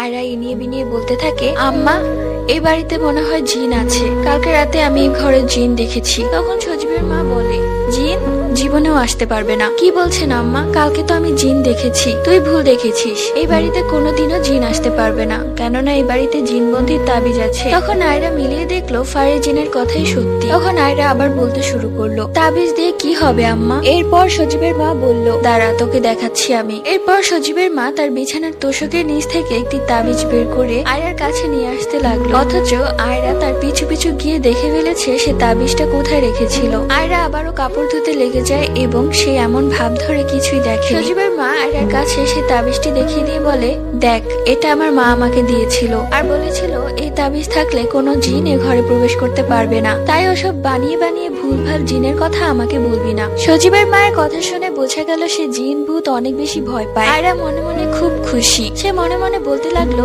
আজ রাতেই ফারিজ জিন এ ঘরে উপস্থিত থাকবে। রাতের বেলা ঘুমানোর সময় আয়রা ইচ্ছে করে সজীবের সাথে ঝামেলা পাকিয়ে দিল, আর সজীবও একটু কিছু হলেই আয়রাকে ঘর থেকে বের করে দিবে, এটাই স্বাভাবিক। তো সেই দিন আয়রা তার কাঁথা নিয়ে রান্নাঘরে চলে এলো। আয়রার শাশুড়ি একটা অভ্যেস আছে, সে মধ্যরাতে পানি খাওয়ার জন্য ঘর থেকে বের হবেই, আর ওই টাইমে আয়রা গিয়ে সেই তাবিজটা বের করে ফেলবে। প্রথমত রাত 2টার দিকে সজীবের মা ঘর থেকে বের হয় পানি খাওয়ার জন্য। এই সুযোগে অন্ধকারে চুপি চুপি করে আয়রা সজীবের মায়ের ঘরে ঢুকে যায়। আস্তে আস্তে করে বিছানার তোষকের নিচে সব জায়গায় তাবিজটা খোঁজার চেষ্টা করে, কিন্তু কোথাও খুঁজে পাচ্ছে না। ওইদিকে সজীবের মা পানি খাওয়া শেষ হলে ঘরের দিকেই আসছে। আয়রা যেন প্রাণপণে সেই তাবিজটা খুঁজছে, কিন্তু কোথাও খুঁজে পাচ্ছে না। দেখতে দেখতে সজীবের মা তার ঘরে চলে আসে আর এসে দরজা বন্ধ করে বিছানায় গিয়ে শুয়ে পড়ে। অন্যদিকে সজীবের মায়ের গেট লাগানো টের পেয়ে আয়রা কোনো রকমে তার খাটের নিচে লুকিয়ে পড়ে। সজীবের মা ঘরে, সে তাবিজটাও পেল না। এমনটা অবস্থায় গেটটাও ভেতর দিয়ে লাগানো। আয়রা খাটের নিচে লুকিয়ে আছে। আয়রা কি করবে ভাবতে লাগলো। এখান থেকে যেভাবেই হোক বের হতেই হবে, নয়তো সজীবের মা যদি আয়রাকে দেখে তাহলে খুন খারাপই হয়ে যেতে পারে। 10-15 মিনিট পর শোনা যায় সজীবের মায়ের নাক ডাকার শব্দ। আয়রা বুঝতে পারে তার শাশুড়ি ঘুমিয়ে গেছে।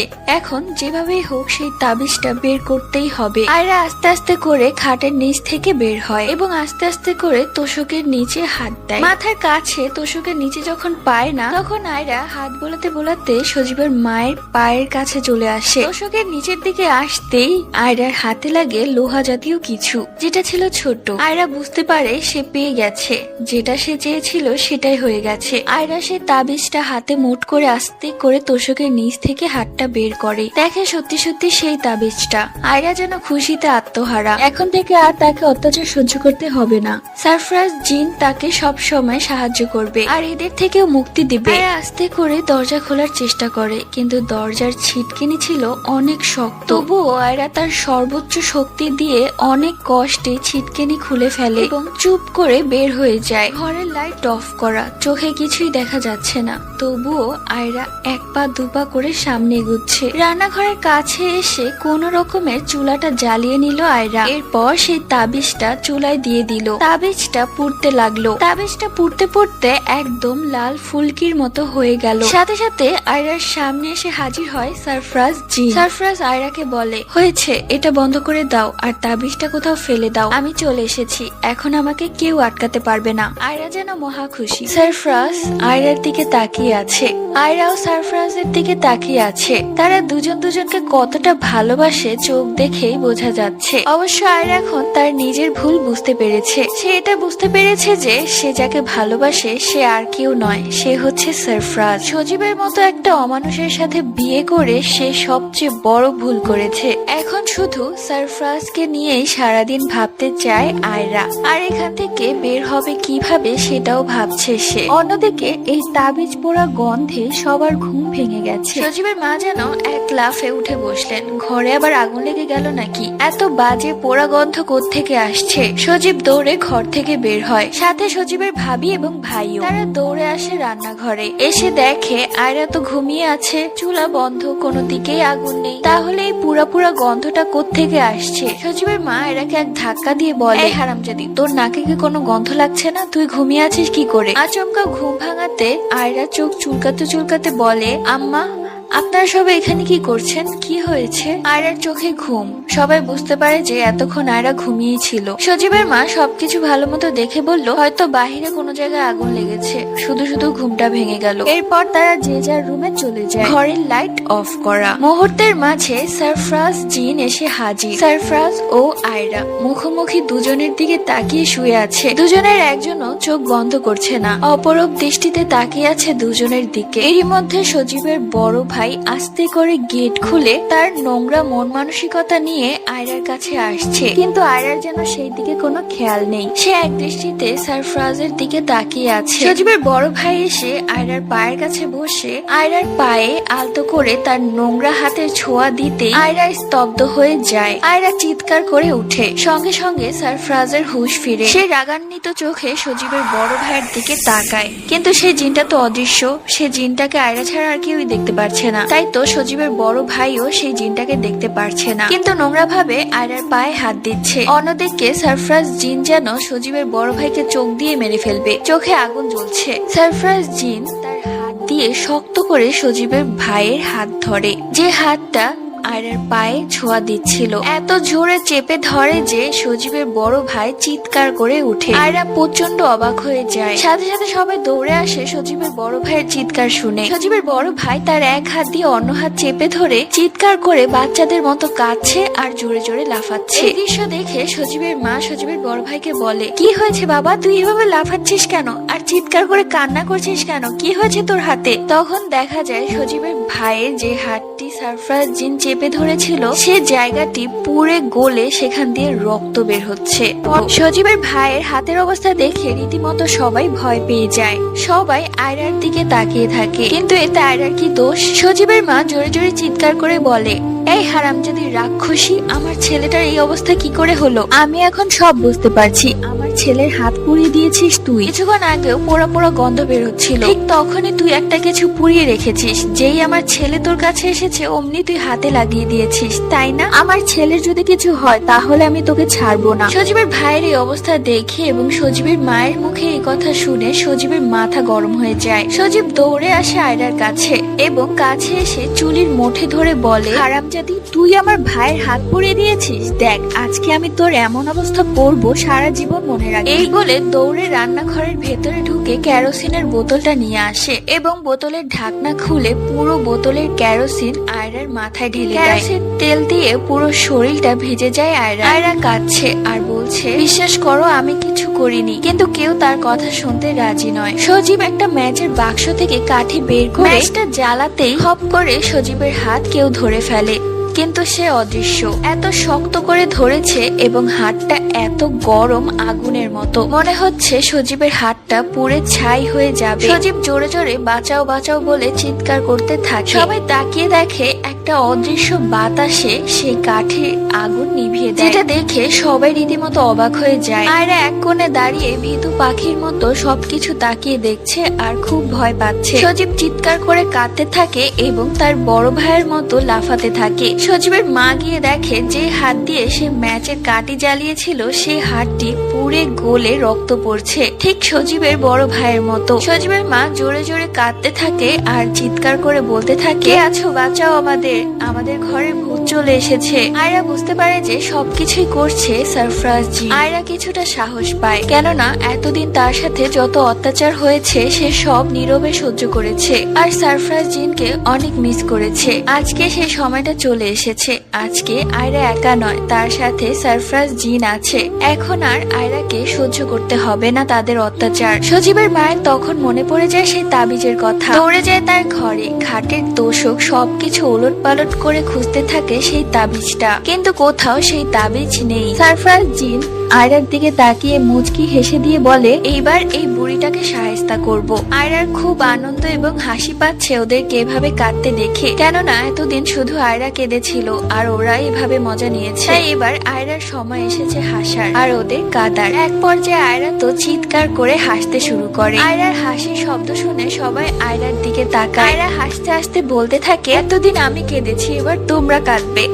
এমনি দেখতে দেখতে দিন কাটতে থাকে। এখন যেন আয়রার সাথে সবাই কথা বলতেও ভয় পায়। আয়রা সেই বাড়িতে রাজত্ব করা শুরু করে দিয়েছে, বরঞ্চ এখন তারা সবাই চাচ্ছে আয়রা যেন তার বাড়িতে ফিরে যায়। তারা ধরেই নিয়েছে কোনো শক্তিশালী জিন আয়রার উপর ভর করেছে, আর এই অবস্থায় আয়রার উপর মার তো দূরের কথা, খারাপ ব্যবহার করলেও তাদের বিপদ। দুপুরবেলা আয়রা খাটে ঘুমিয়ে আছে। এখনো সকালের ঘুম আয়রার শেষ হয়নি, সে আয়েশ করে ঘুমিয়ে আছে। সরফরাজ জিন আয়রার কাছে এসে হাজির। সরফরাজ জিন আয়রাকে আলতো করে ডেকে বলছে, কি ব্যাপার আয়রা, আর কতক্ষণ ঘুমাবে? তুমি এখনো খাওয়া দাওয়া করনি, এতক্ষণ না খেয়ে থাকলে তো তুমি অসুস্থ হয়ে যাবে। সরফরাজের শুনে আয়রা ঘুম থেকে উঠে বসে। সরফরাজ বলে, অনেকদিন তো হলো, তোমার বাবা মায়ের কথা মনে পড়ছে না? তাদের তো তোমার কথা খুব মনে পড়ে, তাহলে এবার বাড়ি যাওয়া যাক। তখন আয়রা বলল, বললেই হলো, এত সহজে যাব না। ওরা আমাকে যা অত্যাচার করেছে তার 3 ডবল অত্যাচার যদি ওদের না করেছি তাহলে আমার নাম আয়রা না। তখন সরফরাজ নিজের কপালে আস্তে করে মেরে বলে, এই মেয়ে পুরো পাগল হয়ে গেছে। যাই হোক আয়রা, তুমি একটু থাকো,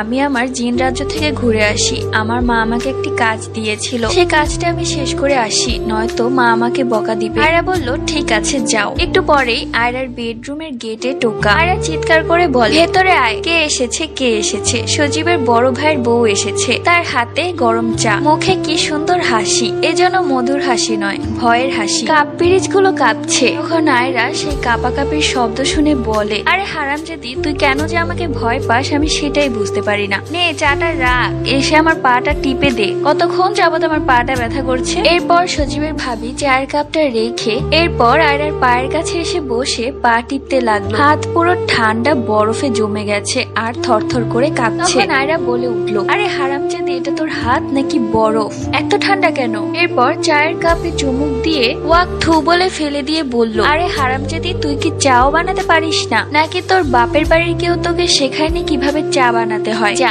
গিয়ে আরেকটা চা বানিয়ে নিয়ে আয়, অবশ্যই দুধের মালাই দিয়ে দিবি। এরপর সজীবের ভাবি হাসি মুখে কাপ পিরিচ নিয়ে চলে গেল। আয়রা তো ভেতর ভেতর হেসে ফেটে মরে যাচ্ছে। সজীবের মা যেন ঘর থেকে বের হয় না ভয়ে, সারা দিন দরজা লাগিয়ে বসে থাকে। কিছুক্ষণ বাদে সজীব সেই রুমে আসে। এসেই তার চোখ পড়ে আয়রার দিকে। ঘুম থেকে উঠে গেছে, যেটা দেখে সজীবের হাত পা কাঁপাকাঁপি শুরু হয়ে যায়। সে পা ঘুরিয়ে রুম থেকে বের হওয়ার সময় পেছন থেকে আয়রা বলে, হারামজাদা, কোথায় পালাচ্ছিস? এত সহজে আমার হাত থেকে পালাতে পারবি ভেবেছিস? তোকে তো আমি জ্যান্ত পুড়িয়ে মারবো। আমার শরীরে যে কয়টা তোর মায়ের দাগ আছে সব কয়টা আমি উসুল করব। এই বলে সজীবের দিকে আয়রা চোখ গরম করে তাকাতেই সজীবের প্যান্ট ভিজে যায় আর কাঁদতে শুরু করে। বলে, এইবারের মতো আমাকে মাফ করে দাও, আর কখনো আমি তোমার সাথে এরকম করব না। রাত 11টা বাজে। সজীব ছাদে দাঁড়িয়ে সিগারেট খাচ্ছে আর ভাবছে মাথা থেকে এই ঝামেলাটা কবে নামবে, কবে সে এবং তার পরিবার মুক্তি পাবে এই আয়রার অত্যাচার থেকে। কিছু তো একটা উপায় বের করতেই হবে, এভাবে চলা যায় না। তখন সজীব তার প্যান্টের পকেট থেকে মোবাইলটা বের করে তার মাকে কল করে। কলটা ধরতেই মাকে বলল, মা আমি ছাদে আছি, তুমি ছাদে চলে আসো, তোমার সাথে আমার দরকারি কথা আছে। তখন সজীবের মা বলল, কি বলছিস? আমি আসতে পারবো না, আমার প্রচন্ড ভয় করছে। জানিস কিছুক্ষণ আগে আমি একটা কালো ছায়া দেখেছি ঘরের ভেতর। উফ মা, তুমি আমার কথা শোনো, এভাবে চললে হবে না, তুমি এক্ষুনি ছাদে এসো, আমাদের একটা না একটা উপায় বের করতেই হবে, নয়তো আমরা এভাবে মরে যাব। সজীবের কথা শুনে সজীবের মা ভাবতে লাগলো, আসলেই তো এভাবে চলা যায় না, এভাবে ঘর বন্দি করে কয়দিন মানুষ বাঁচতে পারে। সজীবের মা গুটি গুটি পায়ে ছাদের দিকে যাচ্ছে। ছাদে যেতেই দেখে সজীব দাঁড়িয়ে আছে। ছাদে ঢোকার পর ছাদের গেটটা হালকা ভিড়িয়ে দিল সজীবের মা। কি হয়েছে বল, এত রাতে আমাকে ছাদে ডাকলি কেন? তুমি বলো আমি কি করব, এত চাপ আমি সহ্য করতে পারছি না। ও আয়রা আমার দিকে কিভাবে তাকিয়ে থাকে, যেন এখনই আমাকে মেরে ফেলবে। এমনকি সকালে তো আমাকে হুমকি দিয়েছে যে আমাকে পুড়িয়ে মারবে। মনে হচ্ছে বেঁচে থেকেও আমি মরে যাচ্ছি। কি আর করব বাবা বল, ওর সাথে একটা জিন আছে, আর জিনটা খুব শক্তিশালী, ওই জিনের সাথে আমরা কখনোই পেরে উঠবো না। সজীব বলে, আমার মাথায় অন্য একটা কথা ঘুরছে। কি কথা বল? যার মাধ্যমে জিন এসেছে তাকেই যদি আমরা সরিয়ে দেই তাহলে তো আর জিনটা থাকবে না, মানে জিনটাও চলে যাবে, আর আমরা এই ঝামেলা থেকে একবারের জন্য মুক্তি পাবো। কি বলছিস বাবা? আমার তো খুব ভয় করছে, যদি সেই জিনটা জেনে যায় আর আমাদেরকে ক্ষতি করে, সেটা পরে দেখা যাবে। এমনিতে ওর বাবা মা ওকে আর মেনে নিবে না, যতদূর জানি আর কোনো টাকা পয়সাও পাবো না ওর থেকে, তাই ওকে আর আমাদের মাঝে রেখে কোনো লাভ নেই। এমনিতেও আমরা তো সবাই চাচ্ছিলাম ও যেন এখান থেকে চলে যায়। আর দেখো ওর বাবা মা এতদিন ওর কোনো খোঁজ খবর নেয়নি, তাহলে এখন যদি আমরা ওকে মেরে ফেলি তাহলে ওর বাবা মা জানবেও না। আমাদের বাড়ির পেছনের জায়গাটা তো একদম জঙ্গল টাইপের, তাহলে আয়রাকে মেরে ওর লাশটা সেখানেই পুঁতে ফেলবো, কেউ জানতেও পারবে না। আর কেউ যদি আয়রার কথা জিজ্ঞেস করে তুমি বলবে ও ওদের বাড়িতে চলে গেছে। এটা ভালো বলেছিস, যাক এতদিনে তোর একটু বুদ্ধিশুদ্ধি হয়েছে। এই হারামজাতিটা মরলেই আমরা সেই জিন থেকে মুক্তি পাবো। এরপর সজীব এবং তার মা গুটি গুটি পায়ে নিচে নেমে আসে। ঘরে এসে দেখে আয়রা তো ঘুমিয়ে আছে খাটে। সজীবের মা রান্নাঘর থেকে ধার বটি নেয় আয়রাকে জবাই করার জন্য। এরপর তারা আস্তে আস্তে রুমের ভেতরে চলে যায়। রুম অন্ধকার, আয়রা ঘুমিয়ে আছে। অন্যদিকে সারফরাজ জিনের মনটা কেমন যেন ছটফট করছে আয়রার জন্য। তার মনে হচ্ছে কোনো একটা বিপদ ঘনিয়ে আসছে, তাই সারফরাজ জিন সিদ্ধান্ত নেয় আয়রার সাথে একবার দেখা করবে। আবার ভাবতে লাগলো এখন তো আয়রা ঘুমিয়ে আছে, অযথা বিরক্ত হবে। সজীবের মায়ের হাতে ধার বটি, সাথে সজীবের মাথায় রাগ। এই রাগ যেন শেষ হবার নয়। গুটি গুটি পায়ে তারা আয়রার রুমে প্রবেশ করে। সজীবের মা মনে মনে বলতে থাকে, আজ এই হারামজাতিকে দুনিয়া থেকেই বিদায় করে দিব। এতটুকু মেয়ে আমাদেরকে অনেক জ্বালিয়েছে, আজকে তোকে এমন ভাবে হত্যা করব যেন তোর চিহ্ন না থাকে। তোর শরীরের মাংস আমি কুকুরকে খেতে দিব। অন্যদিকে আয়রা কাঁথা মুড়ি দিয়ে ঘুমিয়ে আছে। সজীব গিয়ে শক্ত করে আয়রার পা ধরে, আর সজীবের মা আয়রার গলা বরাবর বটি দিয়ে ইচ্ছে মতো কোপাতে থাকে। কিন্তু আজব ব্যাপার, একটু টু শব্দও নেই। কাউকে মারার সময় নাকি সে একটু হলেও চিৎকার করে, কিন্তু আয়রা যেন ফ্রিজ হয়ে গেছে, কোনো শব্দ নেই। অন্যদিকে সজীব এবং সজীবের মা ঘেমে একাকার অবস্থা। এরপর সজীবের মা কাপা হাত নিয়ে আয়রার মুখ থেকে কাঁথা সরায়, আর এরপর যা দেখে তারা দুজন মোটেও প্রস্তুত ছিল না তা দেখার জন্য। আয়রা কোথায়? এখানে শুয়ে আছে সাদা জুব্বা পরা একটা ছেলে, তার মুখে ভয়ানক একটা হাসি, চোখের মনি দুটো কেমন যেন নীল লাইটের মতো জ্বলে উঠলো। এই দৃশ্য দেখে মা ছেলে চিৎকার দিয়ে অজ্ঞান হয়ে পড়ে যায় মাটিতে। তাদের চিৎকার শুনে ওই রুম থেকে সজীবের ভাই এবং ভাবি দৌড়ে আসে এই ঘরে। এসে দেখে মেঝেতে সজীব এবং সজীবের মা অজ্ঞান অবস্থায় পড়ে আছে মাটিতে, আর বিছানার দিকে তাকাতেই দেখে আয়রা তো পরম শান্তিতে ঘুমিয়ে আছে। এত জোরে চিৎকারের শব্দ শুনেও আয়রার ঘুম ভাঙছে না। এটা দেখে সজীবের ভাবি কিছুটা অবাক হয়ে যায়। বেশ কিছুক্ষণ যাবত মাথায় পানি দেওয়ার পর সজীব এবং সজীবের মায়ের জ্ঞান ফিরে তারা হাউমাউ করে কাঁদতে থাকে আর বলতে থাকে, এই কি দেখলাম, এই কি দেখলাম। এই বলে চিৎকার করে কাঁদতে থাকে সজীবের মা এবং সজীব। এবার তাদের চিৎকার শুনে আয়রার ঘুম ভেঙে যায়। আয়রা ঘুম থেকে উঠে বলে, কি হয়েছে, এত চিৎকার চেঁচামেচি কেন? আমি ঘুমাতে পারছি না। আয়রাকে ঘুম থেকে উঠতে দেখে সজীবের মা এবং সজীব আরো জোরে জোরে কাঁদতে থাকে। পর্যায়ে সজীবের মা কাঁদতে কাঁদতে আয়রার পায়ে ধরে বলে, আমার ভুল হয়ে গেছে মা, আমাকে মাফ করে দে। আমি জানি আমি তোর সাথে খুব অন্যায় করেছি, আমি তোর সাথে দিনের পর দিন অনেক অত্যাচার করেছি। শুধু আমি নয়, এই পরিবারের সবাই। দয়া করে আমাদের সবাইকে মাফ করে দে, এবারের মতো আমাদের সবাইকে মুক্তি দে। আমরা আর পারছি না তোর এই অত্যাচার মেনে নিতে, এবারের মতো আমাদের মুক্তি দে। এই বলে হাউমাউ করে কাঁদতে লাগলেন সজীবের মা। সজীবও আয়রার পায়ে ধরে বলতে থাকে, আয়রা তুমি আমাকে মাফ করে দাও, আমি তোমাকে ঠকিয়েছি, তোমার সাথে অনেক অন্যায় করেছি, আমাকে এবারের মতো মাফ করে দাও। তুমি তোমার জীবনটা সুন্দর করে সাজাও, এবারের মতো আমাদের মুক্তি দাও। এই বলে তারা কাঁদতে থাকে। তাদের কান্না দেখে এক পর্যায়ে আয়রার মন গলে যায়। আয়রা বলে, ঠিক আছে, আমি খুব খুশি হয়েছি যে আপনারা আপনাদের ভুল বুঝতে পেরেছেন। মেয়েরা খুব শখ করে শ্বশুর বাড়িতে আসে নিজের অধিকার নিয়ে, তো আপনাদের মতো কিছু মানুষরা তাদের সাথে যেমন আচরণ করে। সকাল হতেই আয়রা সবার থেকে বিদায় নিয়ে চলে যায়। আজকে আয়রার মনটা বেশ ভালো, আজ অনেক দিন পর সে তার বাবা মাকে দেখতে পাবে। আয়রাকে বিদায় দেওয়ার সময় সজীব যেন হাউমাউ করে কান্না করেছে। সজীবের মা আয়রাকে বারবার বুকে জড়িয়ে কান্না করেছে। সজীবের ভাবি যেন কাঁদতে কাঁদতে অজ্ঞান হয়ে যায় এমন এক অবস্থা। তাদের এই বুক ফাটা কান্না দেখে আয়রারও কান্না চলে আসে। সেও তার দু ফোঁটা চোখের জল ফেলে দেয়। কিন্তু কথায় আছে না, গিরগিটি রূপ পাল্টায়। আয়রা সেই বাড়ি থেকে যাওয়ার পর তারা যেন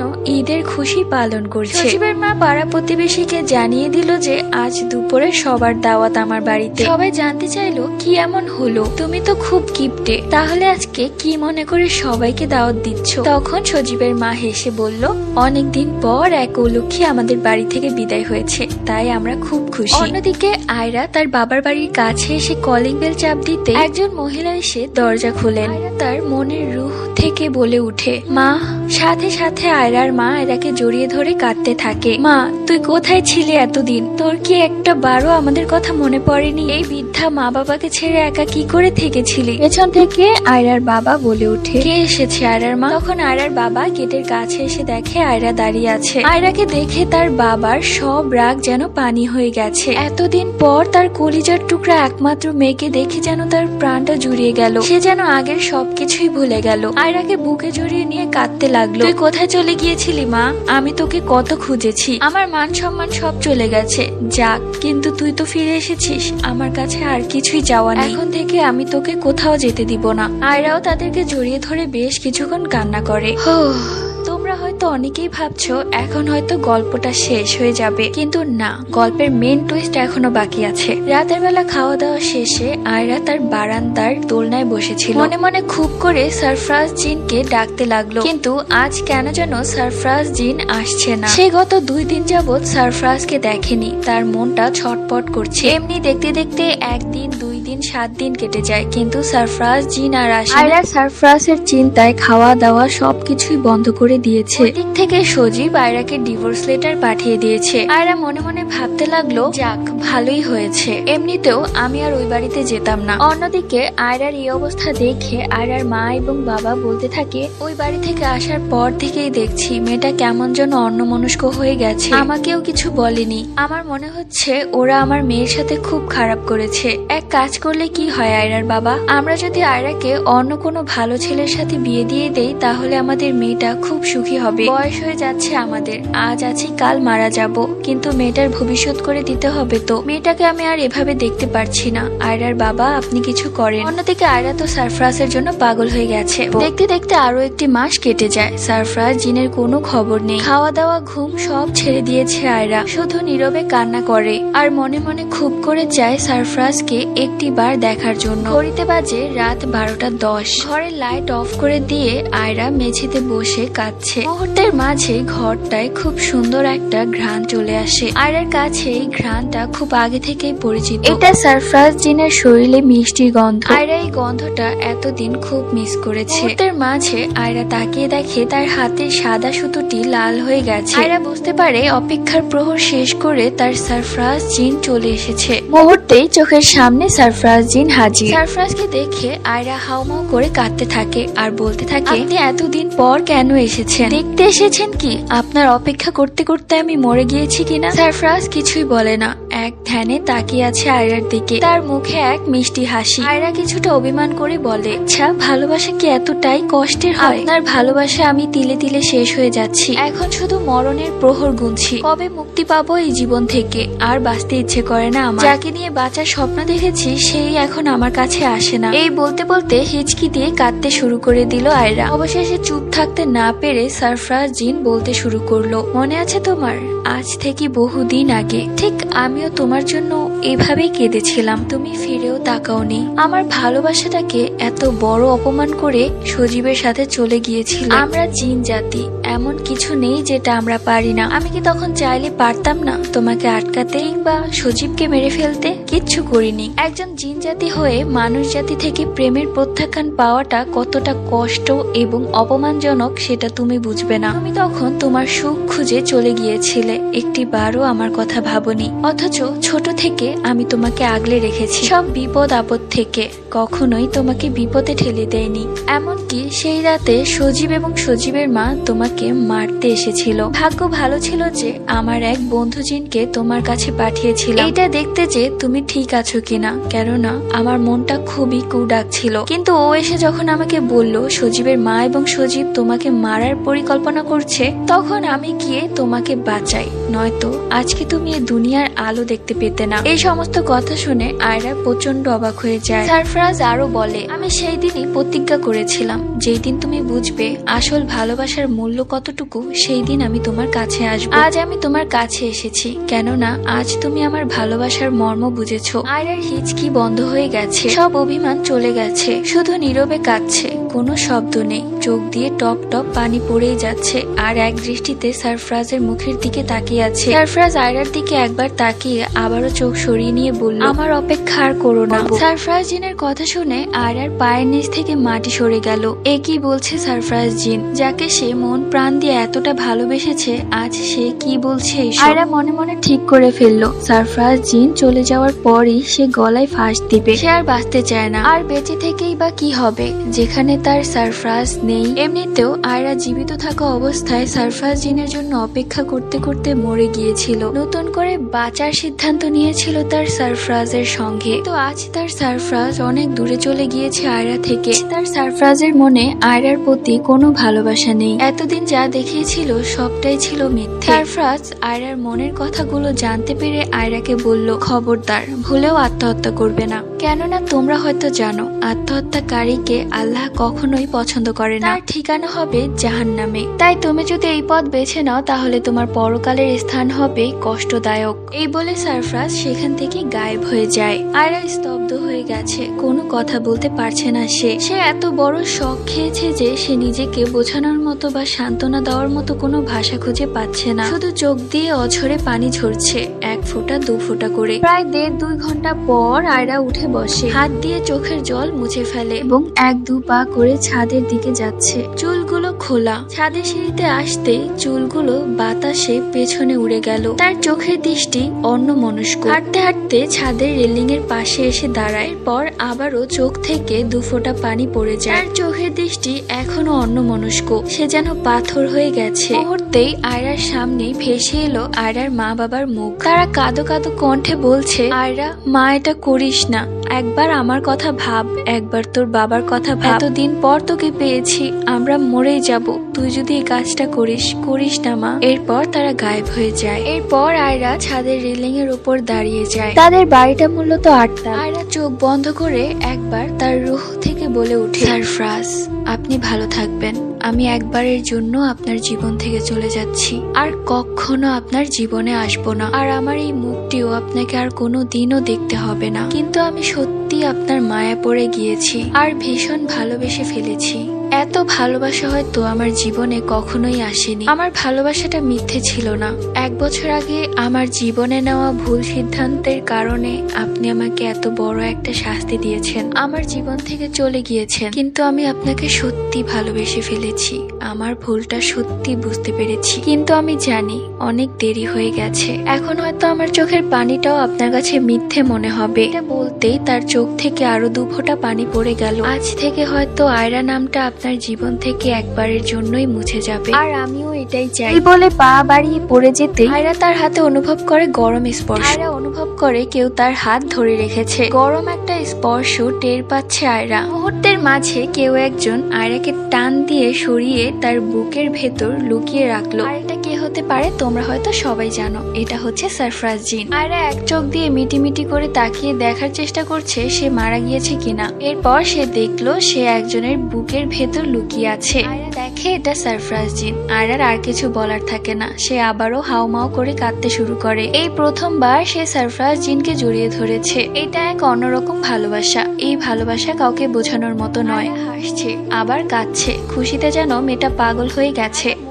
উপরে উঠিয়ে দেখে সারফরাজ জিনের চোখের কোণে পানি। সারফরাজকে কাঁদতে দেখে আয়রা আরো জোরে জোরে চিৎকার করে কেঁদে বলে, আপনি কেন কাঁদছেন? তখন সারফরাজ জিন বলে, তুমি কান্না বন্ধ না করলে আমিও কান্না বন্ধ করব না। পর তাদের মাঝে অনেক সুন্দর একটা মুহূর্ত কাটে। মাথার উপর কি সুন্দর জ্যোৎস্না চাঁদ, আর দুজন দুজনকে জড়িয়ে ধরে কাঁদছে। একে হয়তো ভালোবাসা বলে। এরপর সেখানে হাজির হয় সারফরাজের মা বাবা। সারফরাজ অবশ্য অনেক আগেই তার মা বাবাকে জানিয়ে রেখেছিল আয়রার কথা। প্রথমবার ছেলেকে এত খুশি দেখে সারফরাজের মা বাবাও কাঁদতে শুরু করে দিয়েছে। চারিদিকে খুশির বন্যা বয়ে যাচ্ছে। পরের দিন সকালবেলা সারফরাজ এবং তার মা বাবা মানুষ জাতি হয়ে আয়রার বাড়িতে হাজির। হাতে রয়েছে কত বাক্স মিষ্টি। অবশেষে তাদের বিয়েটা পারিবারিক ভাবে ঠিক হয়ে যায়। সবাই ভীষণ খুশি। এরপর সারফরাজ বিয়ে করে আয়রাকে নিয়ে চলে যায় তার জিন রাজ্যে। মাঝে মাঝে আয়রা তার বাবা মায়ের সাথে দেখা করতে আসে। এরপরে তাদের বিয়ের কয়েক বছর পর তাদের সুন্দর একটি পুত্র সন্তান হয়। নাম রাখা হয় সাফওয়ান। তার মধ্যে এক অন্যরকম শক্তি ছিল। যদিও তার জন্ম মানুষ জাতির গর্ভে হয়েছে, তবুও সে জিন জাতি। এভাবেই তাদের ছোট্ট পরিবারের সুন্দর সংসার নিয়ে হ্যাপি এন্ডিং। তোমাদের যদি এই গল্পটি ভালো লেগে থাকে অবশ্যই চ্যানেলটি সাবস্ক্রাইব করে লাইক দিতে ভুলো না, কেননা খুব কষ্ট করে তোমাদের জন্য আমার গল্প বলতে হয়। আর তোমাদের যদি এই গল্পটা নিয়ে কোনো প্রকার প্রশ্ন থাকে অবশ্যই কমেন্ট করে জানিয়ে দিও। নেক্সট ভিডিওতে সম্ভব হলে আমি উত্তর দেওয়ার চেষ্টা করব। সবাই ভালো থেকেও দেখা হবে নেক্সট কোনো এরকমই মন ছুঁয়ে যাওয়া গল্প নিয়ে। আল্লাহ হাফেজ।